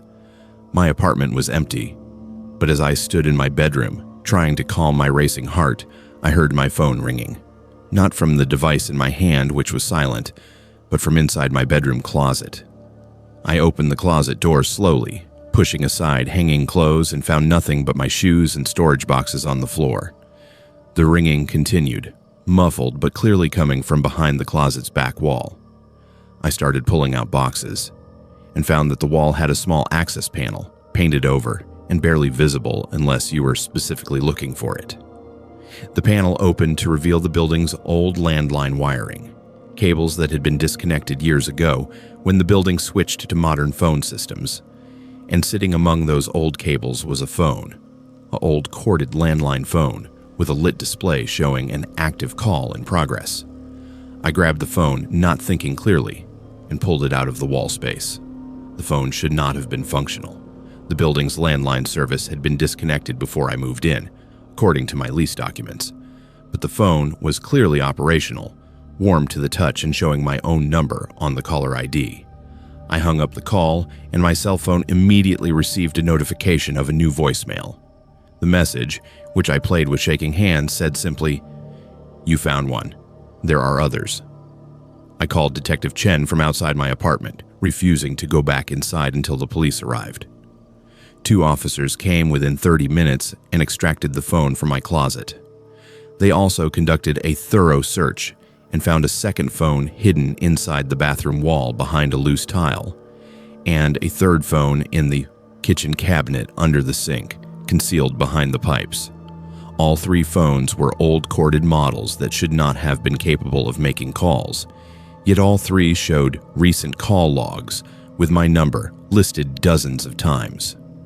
The police could not explain how the phones were powered or how they were making calls on a disconnected service. Further investigation revealed disturbing information about my apartment's previous tenant, the person who had lived there before me, whose name was also Jamie, had disappeared 6 months earlier.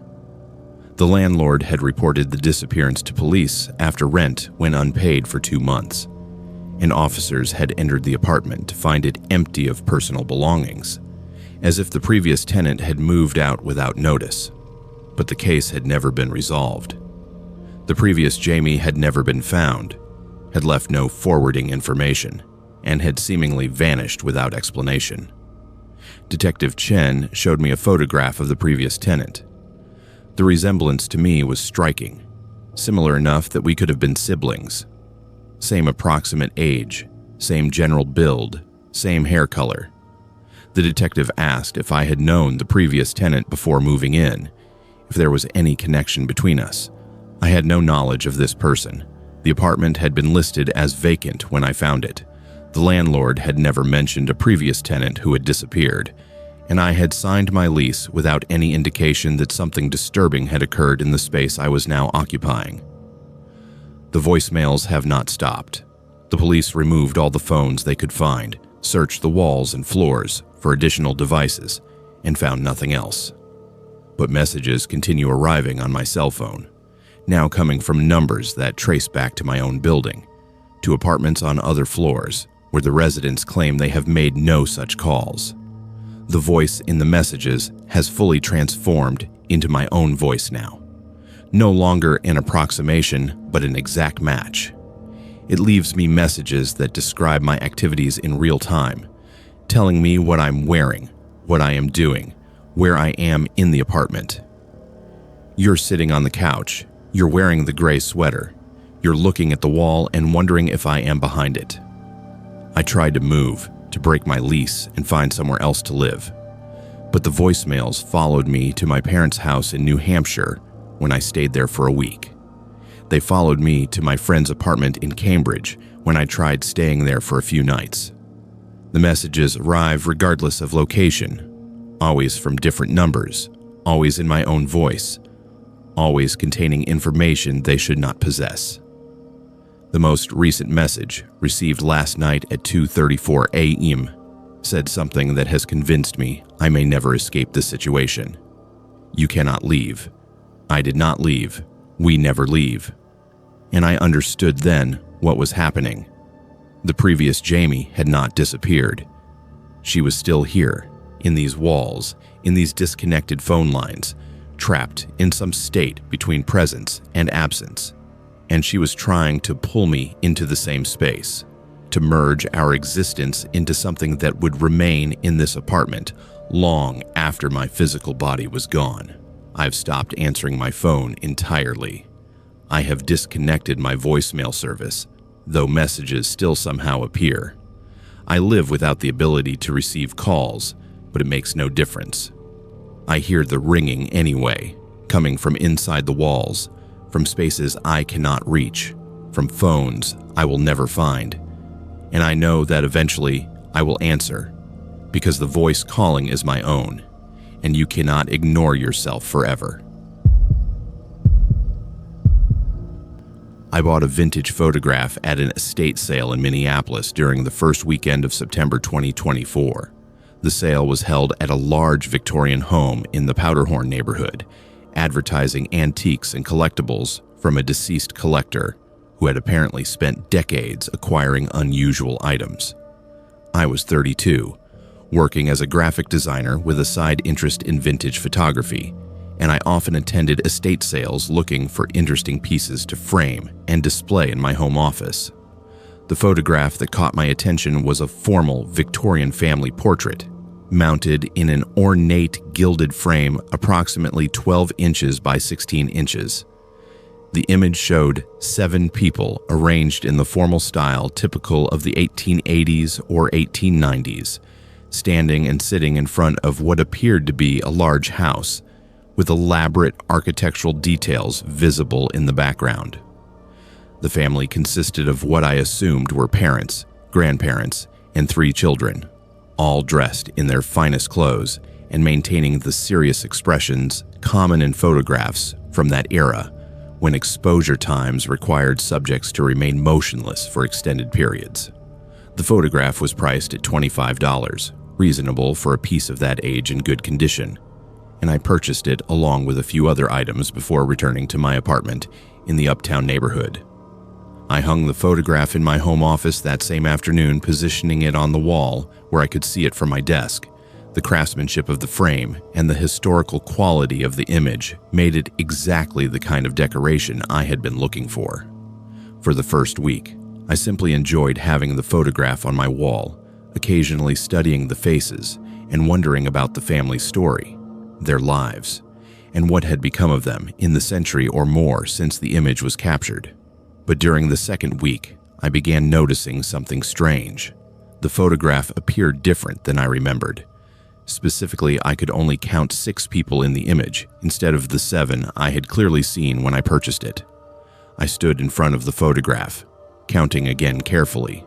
6 people, an elderly couple, a middle-aged couple, and 2 children. But I distinctly remembered 7 people, including a young woman who had been standing at the edge of the group. I checked the photograph I had taken with my phone at the estate sale, a habit I had developed to document my purchases and their original condition. The phone image clearly showed 7 people in the photograph, including the young woman I now could not find in the physical print hanging on my wall. I compared the 2 images repeatedly, convinced I must be misremembering or looking at the wrong angle, but the evidence was undeniable. The photograph had changed. One person had simply disappeared, as if they had never existed in the image at all. I took the photograph off the wall and examined it closely, checking for any signs of tampering or alteration. The frame had never been opened, the glass was intact without scratches or damage, and the photograph itself showed no evidence of modification or manipulation. The image was printed on original albumen paper, consistent with photographs from the late 1800s, and the mounting showed age-appropriate deterioration. There was no rational explanation for why the image would appear different than it had been at the time of purchase. I rehung the photograph and spent the rest of the evening researching the phenomenon of changing photographs, finding only fiction and folklore, but no documented cases similar to what I was experiencing. 2 weeks later, I noticed another change. The photograph now showed only 5 people. The elderly man who had been standing in the back row was gone, vanished completely with no trace of his presence remaining. I immediately took a new photograph with my phone, documenting the current state, and compared it to my original purchase photo. 3 people had now disappeared from the image over the course of a month. I began researching the Victorian family more intensively, starting with the only identifying information I had, the house visible in the background of the photograph. The architectural style was distinctive, and after several days of searching through historical records and architectural databases, identified the location as a property that had existed in rural Wisconsin. The house had been owned by the Hendricks family, prosperous farmers who had built the home in 1887. Further research through newspaper archives and genealogical records revealed disturbing information. The young woman who had first disappeared from the photograph was Margaret Hendricks, age 19, who had died in January 1892 from tuberculosis. The elderly man who disappeared second was Charles Hendricks, the family patriarch, who had died in March 1892 from pneumonia. The timing of their disappearances from the photograph roughly corresponded to the chronological order of their deaths over 130 years ago. I documented the photograph obsessively after making that connection, taking new images every few days to track any changes. The pattern continued with disturbing consistency. Over the following months, the remaining figures began disappearing one by one, always in the order that corresponded to their historical deaths. By November, the photograph showed only 4 people. By December, only 3. The expressions on the faces of the remaining figures also changed, transforming from the neutral, formal expressions typical of Victorian photography to something more somber and fearful. The elderly woman who had been seated in the front of the group now appeared to have tears visible on her face, though I could not determine how such details could alter in a century-old photograph. The background of the image changed as well.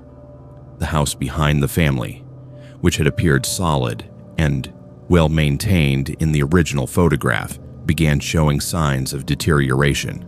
The sunny day visible in the initial image became overcast. The flowers visible in the garden wilted and died, and damage appeared on the house's exterior. The photograph was not just losing its subjects, it was transforming to reflect something darker, showing a progression toward decay and destruction that I could not understand or prevent. I researched the ultimate fate of the Hendricks house and discovered it had burned down in November 1892, killing the remaining family members who were inside at the time. The fire had been deemed accidental, caused by a knocked-over oil lamp, but the entire structure had been destroyed and the family line had ended. The photograph was counting down to that event, removing family members as they died throughout 1892 and showing the deterioration that would culminate in the fire that destroyed everything. On January 12, 2025, the photograph showed only 2 people remaining, and the house behind them was visibly damaged with scorch marks and broken windows. I contacted a paranormal researcher at the University of Minnesota who specialized in haunted objects and cursed artifacts. She came to my apartment 2 days later and spent several hours examining the photograph, documenting its current state, and reviewing all the photographic evidence I had collected showing its progressive changes. Her assessment was disturbing but definitive. The photograph was not simply haunted, but was actively replaying the tragedy of the Hendricks family, removing subjects as they approached the anniversary of their deaths and showing the progression toward the fire that would kill them all. She explained that certain objects could retain intense emotional or traumatic energy, particularly items created at or near the time of tragedy. The photograph had likely been taken in early 1892, just months before the fire, and had somehow absorbed the family's fate, creating a connection to their deaths that transcended normal physical properties. The photograph was not showing me the past. It was showing me the inevitable conclusion of the Hendricks family story, counting down toward the moment when everyone in the image would be gone and only the destroyed house would remain. I tried to sell the photograph, to pass it to someone else, or donate it to a museum that might want it for historical purposes, but every attempt failed. The art dealer I contacted refused to take it after examining it, saying it felt wrong in ways he could not articulate. The historical society I approached was interested initially, but when their curator came to view it, she left my apartment within minutes, visibly shaken, saying the photograph should be destroyed. I considered destroying it myself, burning it, or smashing the frame, but the paranormal researcher warned me that destroying such objects could have unpredictable consequences, potentially releasing whatever energy they contained rather than eliminating it. On February 3rd, 2025, the photograph showed an empty scene. No people at all, only the house in the background burned and abandoned, with the garden completely overgrown and the windows broken. That same evening, my apartment experienced an electrical fire. I was not home at the time, having gone to dinner with friends, and I returned to find fire trucks in front of my building and smoke damage throughout my unit. The fire had started in my home office, specifically near the wall where the photograph had been hanging. The photograph itself was destroyed in the fire, the frame charred, and the glass shattered, the image reduced to ashes that firefighters swept away with the other debris. But 3 weeks later, I received a notification from the same estate sale company where I had originally purchased the photograph. They were holding another sale, and one of the featured items in their online catalog was a Victorian family portrait in a gilded frame. I clicked on the listing, and my blood ran cold. It was the same photograph, completely intact, showing the full family of 7 people exactly as it had appeared when I first bought it. The house in the background was pristine, the day was sunny, and all 7 family members stood in their formal poses with neutral expressions. The photograph had somehow regenerated and returned to circulation, ready to repeat the entire cycle with whatever person was unfortunate enough to purchase it next. I contacted the estate sale company and explained what had happened, warning them not to sell the photograph, describing its properties and the fire it had caused. They listened politely but ultimately dismissed my concerns as the ravings of someone trying to get out of responsibility for fire damage to a rental property. The photograph sold at that estate sale for $30, purchased by someone whose name I will never know, someone who is now watching as family members slowly disappear from the image, as expressions change from neutral to fearful, as the background transforms from sunny prosperity to burned destruction. The cycle continues, and I am powerless to stop it. I still have nightmares about the photograph, dreams where I see the Hendricks family standing in front of their burning house, watching me through the flames, their expressions no longer neutral but accusatory, as if I am somehow responsible for their deaths over a century ago. I have moved to a different apartment, replaced all my belongings that were destroyed in the fire, and tried to forget the entire experience. but I cannot forget those faces, the way they changed and disappeared, the way the photograph showed me a tragedy I could not prevent and a cycle I could not break. And sometimes, late at night, I search online estate sales, looking for that photograph, hoping to find it before someone else does, knowing that even if I bought it again, I would only be starting the cycle over with myself as the victim, watching another family die in slow motion, unable to look away from their progression toward inevitable destruction. I rented a house with a finished basement in rural Oregon in September of 2024, drawn by the property's isolation and the rent that seemed remarkably affordable for the amount of space offered. I was 29 years old, working remotely as a data analyst for a company based in Portland, and the rural location meant I could escape the noise and expense of city living while maintaining my job. The house sat on 2 acres of forested property approximately 40 minutes outside Eugene, accessed by a gravel road that wound through dense evergreen trees.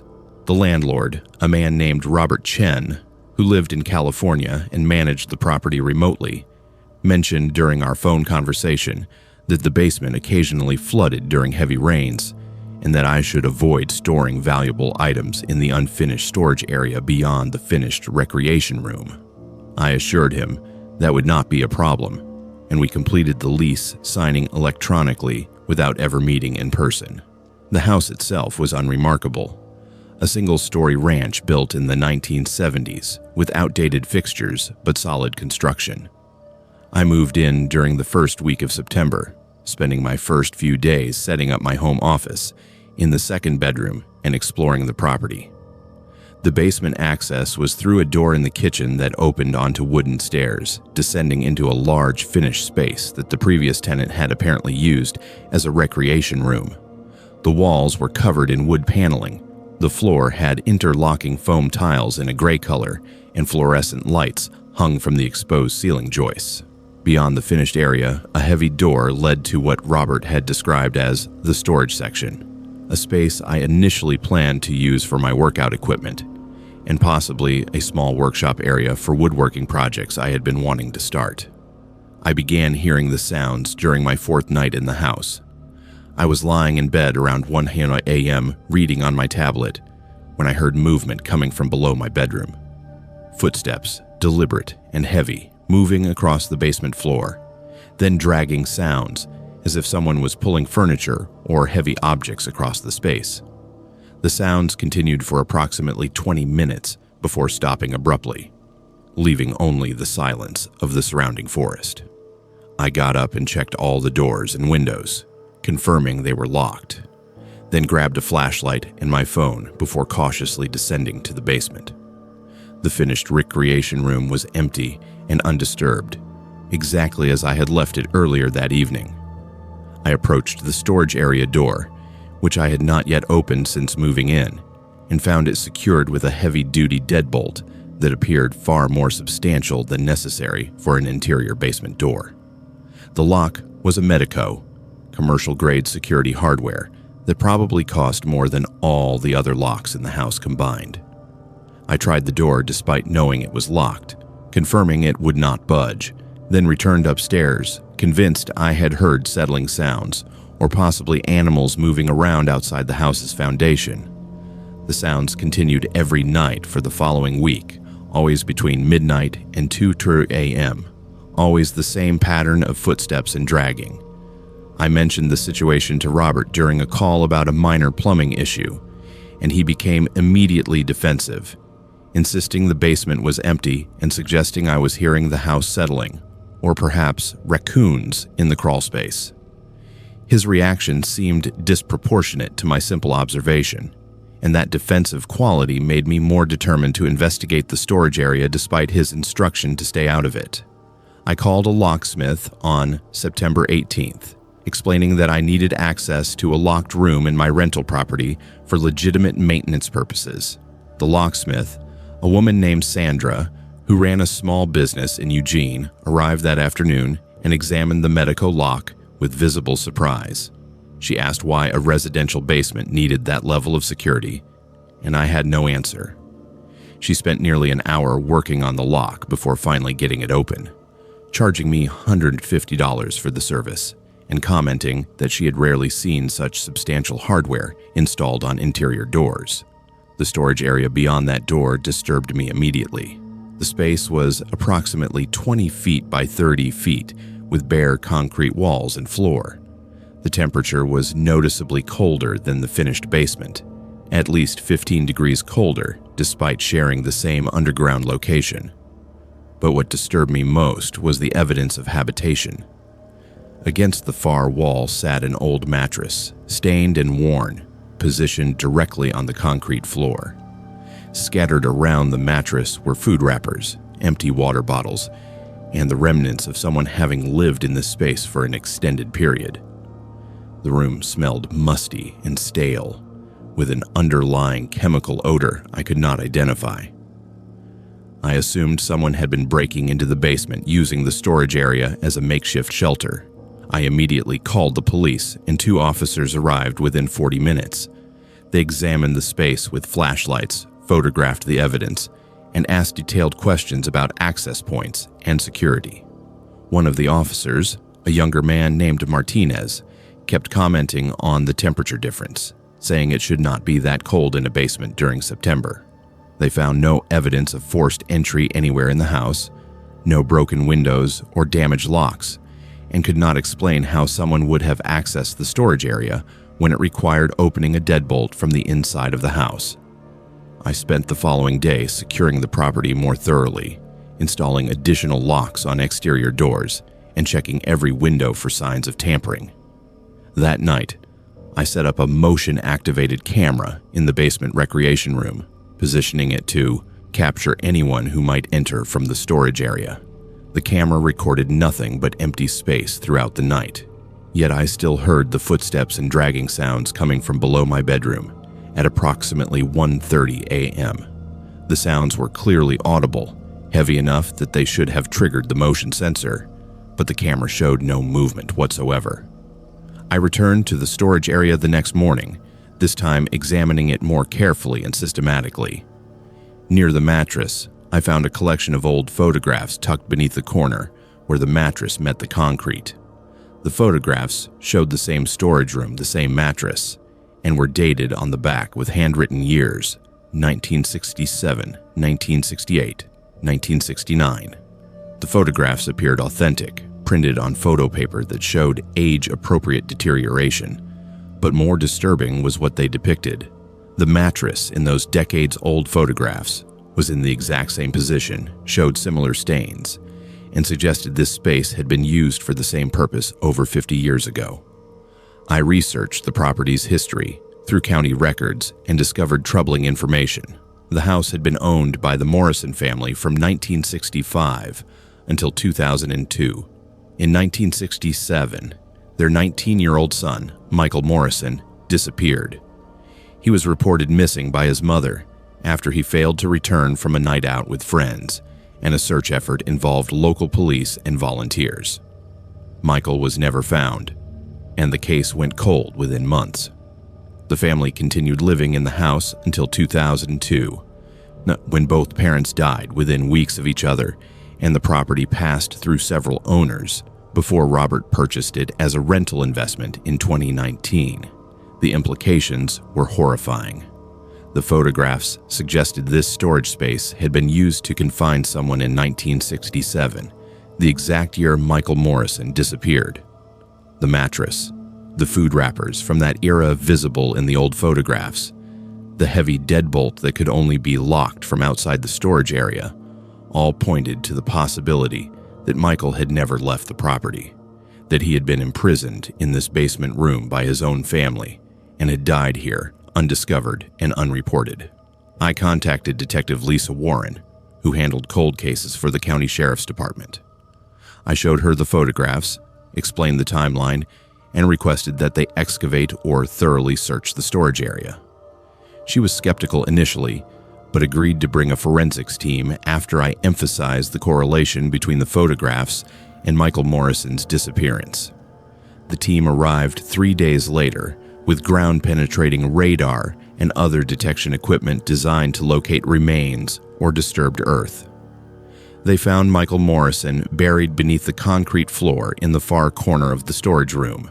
The remains were positioned in a shallow grave that had been covered with a concrete pour sometime after his death, creating a section of floor that was slightly different in composition from the rest.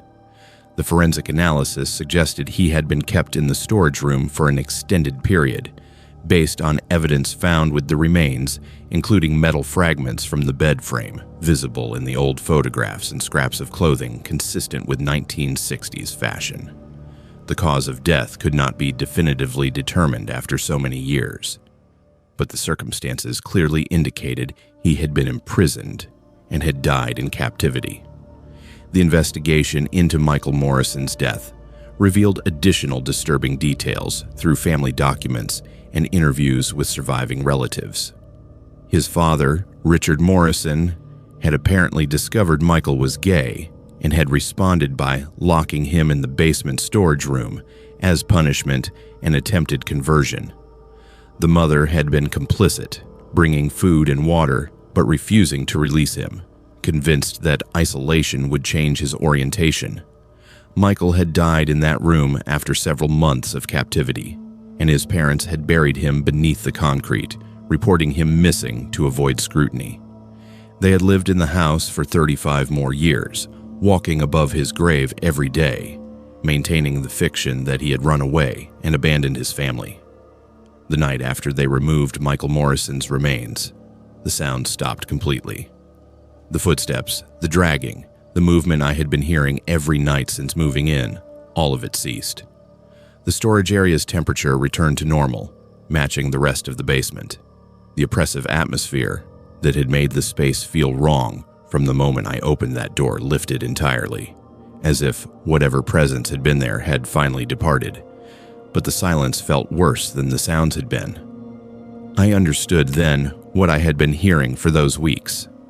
Michael Morrison had been replaying his final months, walking the small space where he had been confined, moving the mattress, or trying to find comfort in a room that offered none, repeating the same patterns he had followed during his imprisonment until someone finally found him and brought his story to light. The sounds had not been a haunting in the traditional sense of a spirit trying to frighten the living. They had been a plea for discovery, a pattern repeated for decades in the hope that someone would eventually investigate and uncover the truth. Michael Morrison was buried properly in November of 2024 in a ceremony attended by distant cousins and members of the LGBTQ community who wanted to honor his memory and acknowledge the injustice of his death. Detective Warren told me the case had been officially closed, the Morrison parents posthumously identified as his killers, and Michael's name was added to a memorial for victims of hate crimes in Eugene. The landlord, Robert Chen, claimed he had no knowledge of the history when he purchased the property, though the heavy deadbolt and sealed storage area suggested the previous owners had known something was wrong in that space. I broke my lease in December, unable to continue living in a house where such cruelty had occurred. The storage area had been emptied and cleaned, the concrete floor repaired after the excavation, but I could not forget what had been there. I could not forget that a young man had spent his final months in that cold room, imprisoned by the people who should have protected him, dying alone because of who he loved. The house has remained vacant since I left, listed for rent, but unable to attract tenants once the story became public knowledge through news coverage of Michael's discovery and burial. I still have nightmares about that basement, dreams where I am in the storage room and I can hear footsteps above me, people walking through the house while I'm trapped below, unable to call out or escape. I wake up in my new apartment in a different town, grateful to be free of that place, but haunted by the knowledge of what happened there. Michael Morrison was finally found, finally acknowledged, finally given the dignity his parents had denied him in life and in death. But I carry the weight of having lived above his grave, of having heard his ghost trying to tell his story through the only means available to him. And I wonder how many other people heard those sounds over the decades and chose to ignore them, chose to believe they were nothing, chose not to investigate what was hidden in that locked room beneath their feet. I inherited a remote cabin in the Green Mountains of Vermont from my uncle in August of 2024, a property I had visited only twice during childhood and barely remembered. I was 34 years old, recently divorced, and working as an environmental consultant based out of Boston when the estate lawyer contacted me with news of the inheritance. My Uncle Thomas had lived alone in that cabin for the final 12 years of his life after retiring from teaching, and he had died in July from what the death certificate listed as respiratory failure. The property consisted of a 2-bedroom cabin built in the 1960s, sitting on 15 acres of dense forest, approximately an hour from the nearest town. The lawyer mentioned that my uncle had been somewhat reclusive in his final years, and that the property might require significant work before it would be suitable for resale or habitation. I drove up to Vermont on a Friday in late August, taking a week off work to assess the property and decide whether to sell it or attempt to use it as a weekend retreat.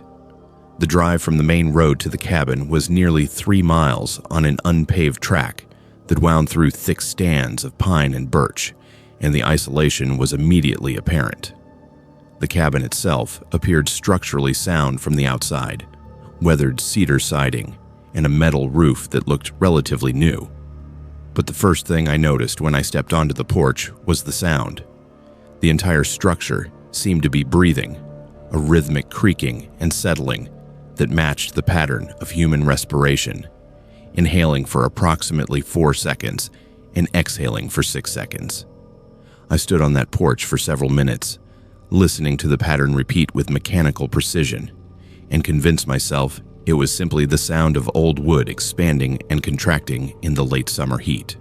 The interior of the cabin was sparse but functional, furnished with items that looked like they had been purchased decades ago and never replaced.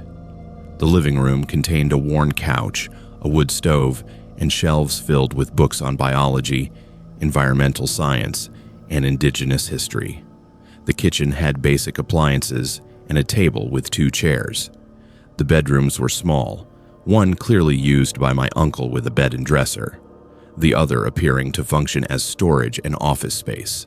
But throughout the entire structure, I could feel that breathing rhythm, a subtle expansion and contraction of the walls that became more noticeable the longer I spent inside. The sensation was disconcerting, creating a feeling that the cabin was not simply a structure but something alive and aware. I found my uncle's journal in the office bedroom that first afternoon, a thick leather-bound notebook filled with 12 years of entries documenting his life in the cabin. The early entries were mundane, describing his adjustment to isolation, his daily routines, and his satisfaction with the peaceful environment. But beginning around year 3, the entries started mentioning the breathing. He had noticed the same phenomenon I was experiencing, the rhythmic expansion of the structure that matched human respiratory patterns. He had initially attributed it to normal settling and seasonal temperature changes. But as months passed, he became increasingly convinced the cabin possessed some form of rudimentary consciousness or life force. His later entries were more disturbing, describing how the breathing would sometimes accelerate when he was anxious or frightened, and how it would slow to an almost imperceptible rate when he was calm or sleeping. He wrote extensively about the cabin learning from him, adapting to his presence, and developing what he called a sympathetic connection to his own vital signs. The final entries, written in the weeks before his death, described something that chilled me. The cabin is trying to synchronize fully with my breathing. I wake at night unable to determine if I am controlling my own respiration or if the house is controlling it for me. We are becoming the same organism. That first night, I lay in the guest bedroom, listening to the breathing pattern and trying to rationalize what I was experiencing. The sound was consistent, a 4-second inhale followed by a 6-second exhale, repeated endlessly throughout the night. But around 3 a.m., I noticed my own breathing had unconsciously matched that rhythm, and when I deliberately tried to breathe at a different rate, I felt an uncomfortable pressure in my chest, as if the cabin was resisting my deviation from its pattern. I spent the rest of the night awake, breathing in short, quick gasps just to maintain control over my own body, fighting the compulsion to synchronize with the structure around me. I contacted a structural engineer the following Monday, asking him to examine the cabin for any mechanical explanations for the breathing sensation. He drove up from Burlington and spent 4 hours examining the foundation, walls, roof, and every structural component he could access. His report found no issues with the building's integrity, no unusual settling patterns, and no mechanical systems that could create the rhythmic sound I described. He suggested I might be experiencing a psychological phenomenon related to isolation, that the mind sometimes creates patterns from random environmental noise when deprived of regular human contact. I paid him for his time and knew he was wrong. The breathing pattern became more complex over the following days. The cabin would sometimes exhale with what sounded like a sigh, a long, slow release that created groaning sounds in the walls and floor joists. Other times, the inhalation would be sharp and sudden, like a gasp, causing the structure to creak and shift in ways that felt reactive rather than passive. I started documenting the patterns, trying to determine if they correlated with weather conditions, time of day, or my own activities. The only clear correlation I found was with my emotional state. When I was frightened or stressed, the breathing would accelerate noticeably. When I was calm or focused on a task, it would slow to a barely perceptible rhythm. I began feeling ill during my 5th day at the cabin. Respiratory symptoms initially, a tightness in my chest, and difficulty taking deep breaths. By the 7th day, I was experiencing what felt like carbon monoxide poisoning, headaches, dizziness, nausea, and extreme fatigue. I installed 3 different carbon monoxide detectors throughout the cabin, and all of them registered 0, showing no presence of the gas that could explain my symptoms. But the illness progressed, and I realized with growing horror that my breathing was becoming more difficult, as if my lungs were externalizing their function, relying on the cabin's breathing pattern rather than operating independently. I researched the land beneath the cabin through historical records and indigenous tribal archives, accessible through the Vermont Historical Society. The property had been built on the site of an Abenaki burial ground, disturbed during construction in 1963 without proper consultation or respect for the sacred nature of the location. Multiple human remains had been removed during excavation and reburied elsewhere, but indigenous leaders I spoke with explained that disturbing such sites created imbalances that could manifest in various ways. The land remembered what had been taken from it, and structures built on desecrated ground sometimes absorbed that trauma, becoming vessels for grief and anger that transcended normal physical properties. My uncle's autopsy report, which I obtained through the estate lawyer, listed the cause of death as respiratory failure, but included notes from the medical examiner expressing confusion about the circumstances. Thomas had been found in the cabin, positioned as if sleeping peacefully, but his lungs showed no signs of disease or damage that would explain why they had simply stopped functioning.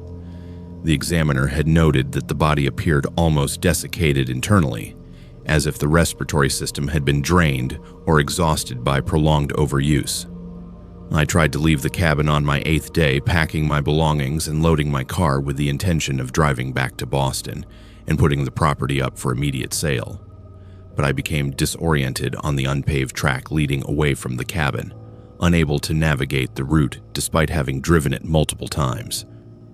Every turn I took led me back to the cabin clearing, as if the forest itself was redirecting me, preventing my departure. I tried 3 times over the course of 6 hours, using GPS on my phone and following clearly marked trails, but each attempt ended with me pulling up to the cabin's parking area, no closer to escaping than when I had started. That night, I understood what my uncle's final journal entries had been describing. The cabin's breathing synchronized completely with my own, and I could no longer determine where my respiration ended and the structure's rhythm began. When I tried to hold my breath, the cabin would pause as well, creating an oppressive silence that felt like drowning. When I gasped for air, the cabin would inhale sharply with me, the walls expanding and the floor settling in perfect coordination with my desperate breathing. We had become linked, merged into a single respiratory system that encompassed both biological organism and physical structure. I explored the crawl space beneath the cabin the following morning, crawling through 2 feet of clearance with a flashlight, searching for any explanation or way to break the connection I felt growing stronger. What I found there confirmed my worst fears. Human remains, 3 sets of bones, positioned carefully in the northeast corner of the foundation, never properly removed or reburied during the original construction.